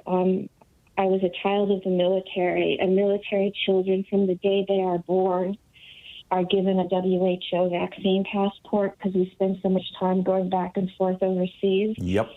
So you know what I'm talking about. Yeah, well, I was born, I'm 60 years old. I was born in 1960, and from the day I was born, I had a WHO passport, even though I was born in the States. And my brother was born in Germany, and he got one first day he was born. And I've actually found it really, really helpful because I've worked I'm a teacher and a healthcare worker, and, so I always have to be up to date on those things. But I've also, had to carry, also as an Air Force brat, I had to carry an ID. By the time you're 10 years old, you carry a military ID. And I haven't found that oppressive. And I've been a student in France where I had to carry a carte de séjour, and I didn't find that oppressive. But about the technology, the COVID virus is a coronavirus, and the cold virus is also a coronavirus. And the way that is to make vaccines, and the reason that there was problem with the polio is they used to culture the virus, oftentimes in eggs. Then they used to kill the virus. Well, that was a long vaccine. And then they learned to kill the virus, and they would strain it several times. And what happened with the polio, the kids who got really sick with the polio after the vaccine, is that they didn't strain it properly. And so there was too much live virus in the vaccine. But now the technology, for people, and I've had to talk to really well-educated people about this who are not anti-vaxxers, who will not take the vaccine because they feel that it was rushed to market too quickly. But what happened about 20 years ago is, this technology was beginning to be developed, because of the cold virus, which is the coronavirus. Once they were able to get the DNA down and the mRNA down, this is completely different. It's not cultured. So people who have allergies like shellfish, they need to discuss it with their doctors, but this is not cultured. What they do is they just change one or two nucleotides, the RNA in the in the messenger RNA. They just change one or two nucleotides in the virus, how the virus is translated, so that the body thinks it's a coronavirus, but it's not. And so that's what, since the body thinks it does it, it starts to build up antibodies. And, I've had my first shot, and, I had a very low-grade fever and a headache, and I was a little nauseous, and my arm really hurt for about 48 hours. But, that told me that it's working, that my body is being fooled. Exactly. So I think the technology needs to be explained to people, because, as I said, I've had to to very well-educated people who are just concerned that it was rushed. What's so amazing about this, Heidi, is that using this mRNA technology, without getting super technical, basically what this new technology does is it allows you to take an individual protein. In this case, they're taking proteins off the spikes in the virus. To take an individual or a collection of particular proteins that are typically not in existence in the human body, insert them into this vaccine, insert it into the body in a way that causes the body to produce antibodies to those specific proteins. And so right now, with the Pfizer and Moderna vaccines, these mRNA vaccines, our bodies are developing antibodies not to the coronavirus itself, not even to the DNA of the coronavirus, but to the proteins that are part of the spikes that are used to infect us. And there was an amazing piece day before yesterday in Nature about how they've discovered, and it's actually been known for some time, that certain types of cancer cells, in this case it was glioblastoma, brain cancer, the brain cancer that killed Ted Kennedy and killed Joe Biden's son, Beau, that particular type of cancer produces and requires a protein that's not normally in your body and is not normally produced by your cells in order for itself to reproduce. And so they created an mRNA vaccine for that particular protein from that particular type of brain cancer, and they tested it on humans, and it stopped the growth of these brain cancers. Now, this is still in the experimental phase. The research has been published, but it has not yet been peer-reviewed. But if this works out the way that they think it might work out, and they're being very careful about making any loud proclamations, and so please consider these caveats. But if this works out the way they think this is going to work out, we may have vaccines against cancer soon as a result of the technology, of this pandemic pushing us to throw hundreds of millions or billions of dollars into developing and advancing this technology. So I just wanted to toss that into the conversation. Heidi, we have another 30 seconds here before we hit the break, if you wanted to add something to that. Well, if I could comment on it, the messenger RNA, all they do is they tweak a couple of nucleotides, and nucleotides translate into amino acids, which translate into the proteins. So basically, that's what I'm talking about. I'm affirming what you said. And again, this is not new technology. It's been there for 20 years. So Yeah. Right. And as but you the said, this is but the part use of cancer it in this research. way. Yeah, but pardon me. it's been part of a lot of research. Yeah, no, I know. My wife, Louise, after she had breast cancer, this was like 6-7 years ago, or longer, 10 years ago. She went through a vaccine trial, and I'm guessing it was one of these mRNA vaccines. I'm not sure. I'd have to talk to her, but for a vaccine against cancer, it ultimately they killed the trial. It didn't seem to be effective, but it's a whole new world. Heidi, thank you. Thom Hartmann. Visit ThomHartmann.com for audio and video archives. We'll be back. It's coming up on 15 minutes before the hour, 45 minutes past. Back with your calls right after this. Should we have vaccine passports? I think so.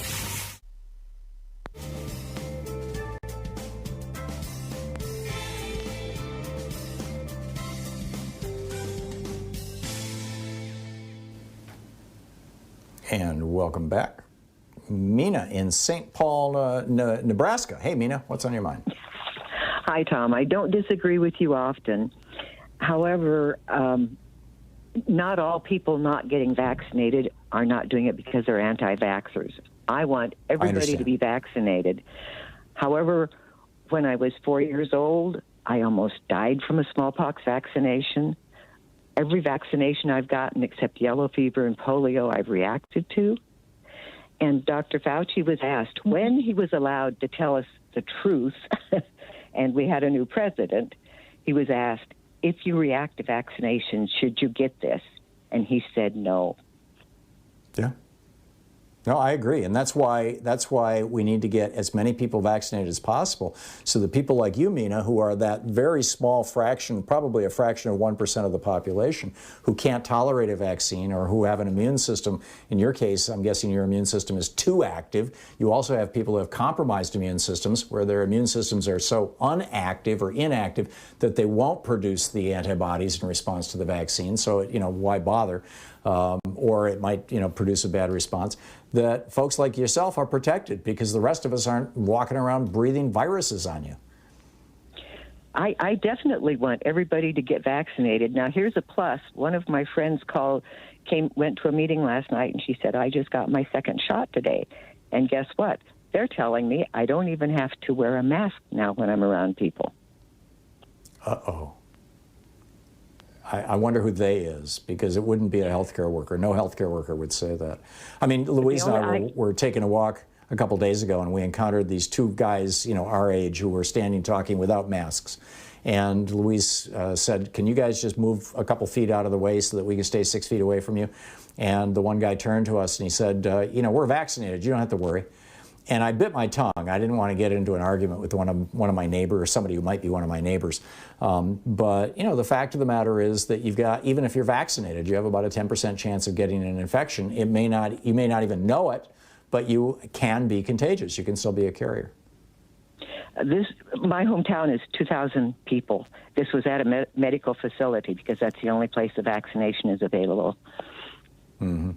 Okay. So, well, not every healthcare worker is, fully informed, and sometimes they're pulling in people who are not, genuinely medical. So, like, for example, pulling in EMTs who have, maybe 6 months of training as opposed to 5 years of training. But they should be getting that message out, I would think, that just because you're vaccinated doesn't mean it's time to stop wearing the mask. But apparently that's a widespread belief, because, like I said, I'm seeing it right here, in my own backyard.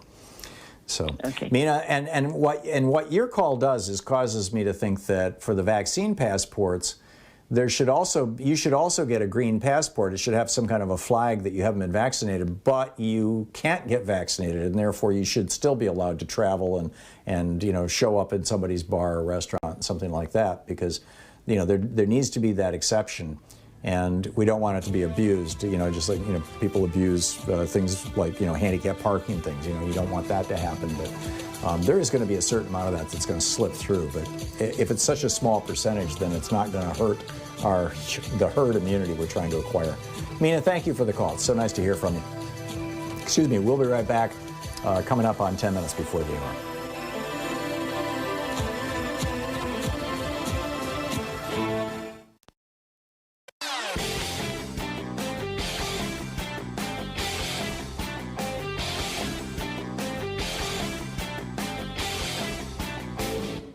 Missed my opening rant today? It's usually published over at HartmannReport.com, where you can read it and share it with your friends for free. Check it out, HartmannReport.com.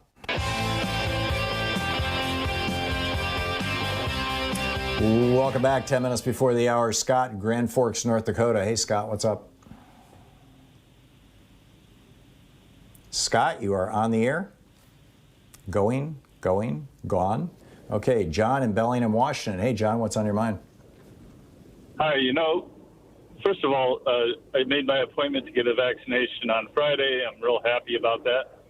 And a shout out to Jay Inslee. He ought to get a medal we were the first state to have COVID, and our death rate has been pretty damn low.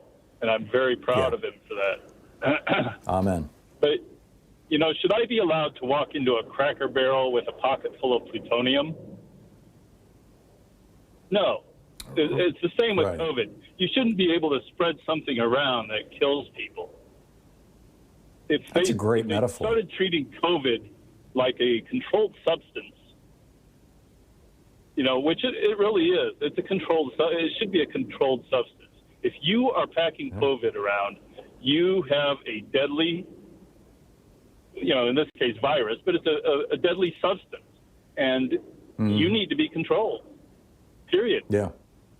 Yeah, I get it. I get it. And all I'm suggesting is that the so-called free market control it by having, allowing businesses to say, no, you may not come in until you have the vaccine. And, enough businesses, I believe, will do that people who are not, just hardcore anti-vaxxers, but the people who are kind of on, the squishy people, which is probably, 9/10 of all the people who are not getting vaccinated, they'll say, to heck with it, I'll just go get my vaccine. Just like they may not be fans of vaccine, but they allow their children to be vaccinated because otherwise they're not going to get into kindergarten.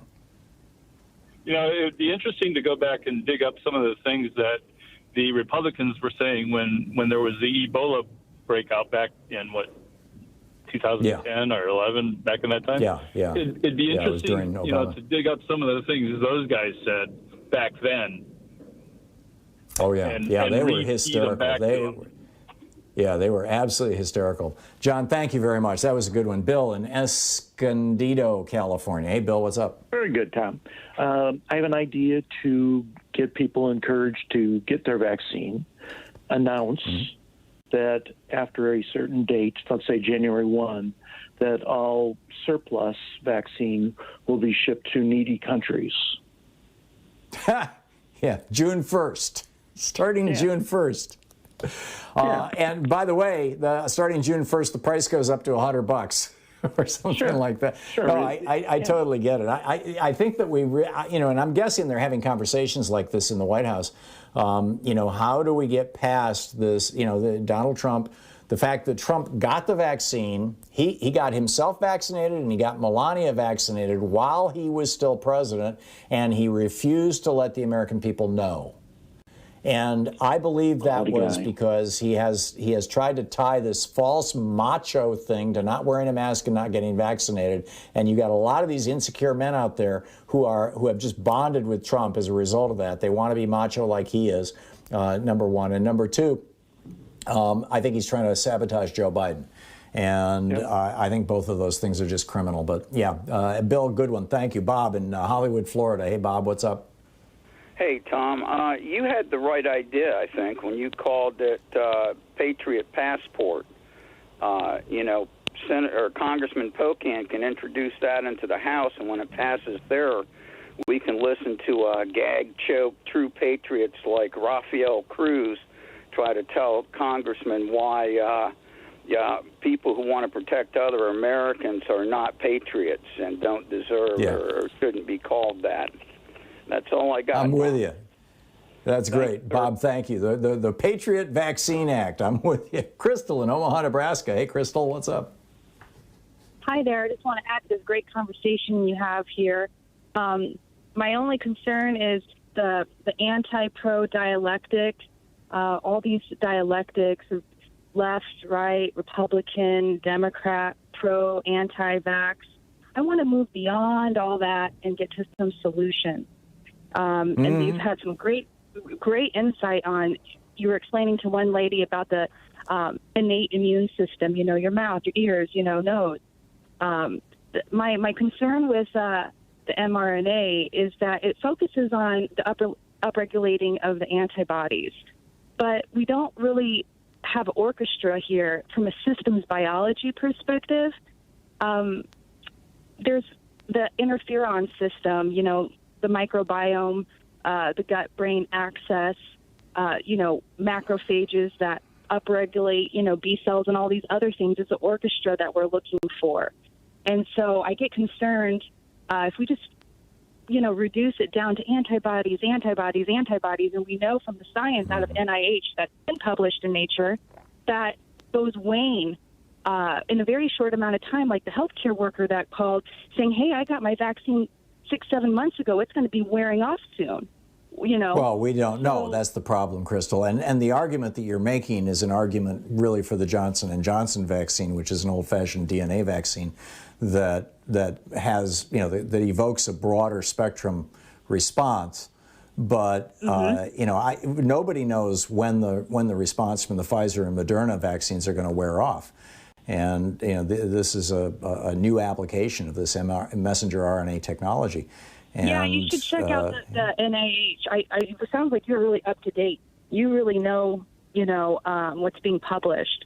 Now, this isn't peer-reviewed yet 100% either, but there is a study out of the NIH on how long the antibodies are lasting as a result of these. Yeah, correct. Okay, I'll have to check that out. Yeah. Crystal, thank you. I totally get what you're saying.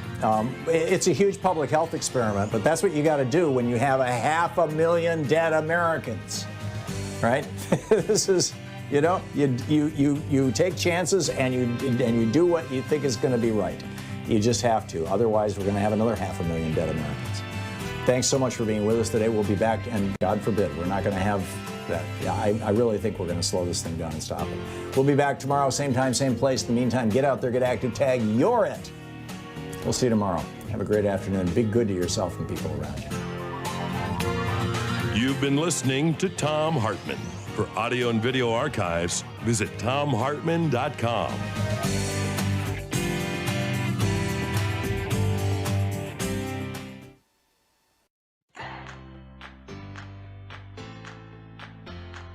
These companies support the Thom Hartmann Program. They are CB Distillery, CBD for sleeping. More info at cbdistillery.com, code TOM. The Clean Phone Pro phone sanitizer and charger. More info at thenewdealshop.com. ExpressVPN, the VPN that just works. More information at expressvpn.com/Tom. X-Chair, changing the world one seat at a time. More information at xchairtom.com. Bloomsy Box, simply better blooms. More info available at bloomsybox.com, code TOM. And Boll & Branch Sheets, crafted for the common good. More info at bollandbranch.com, code TOM.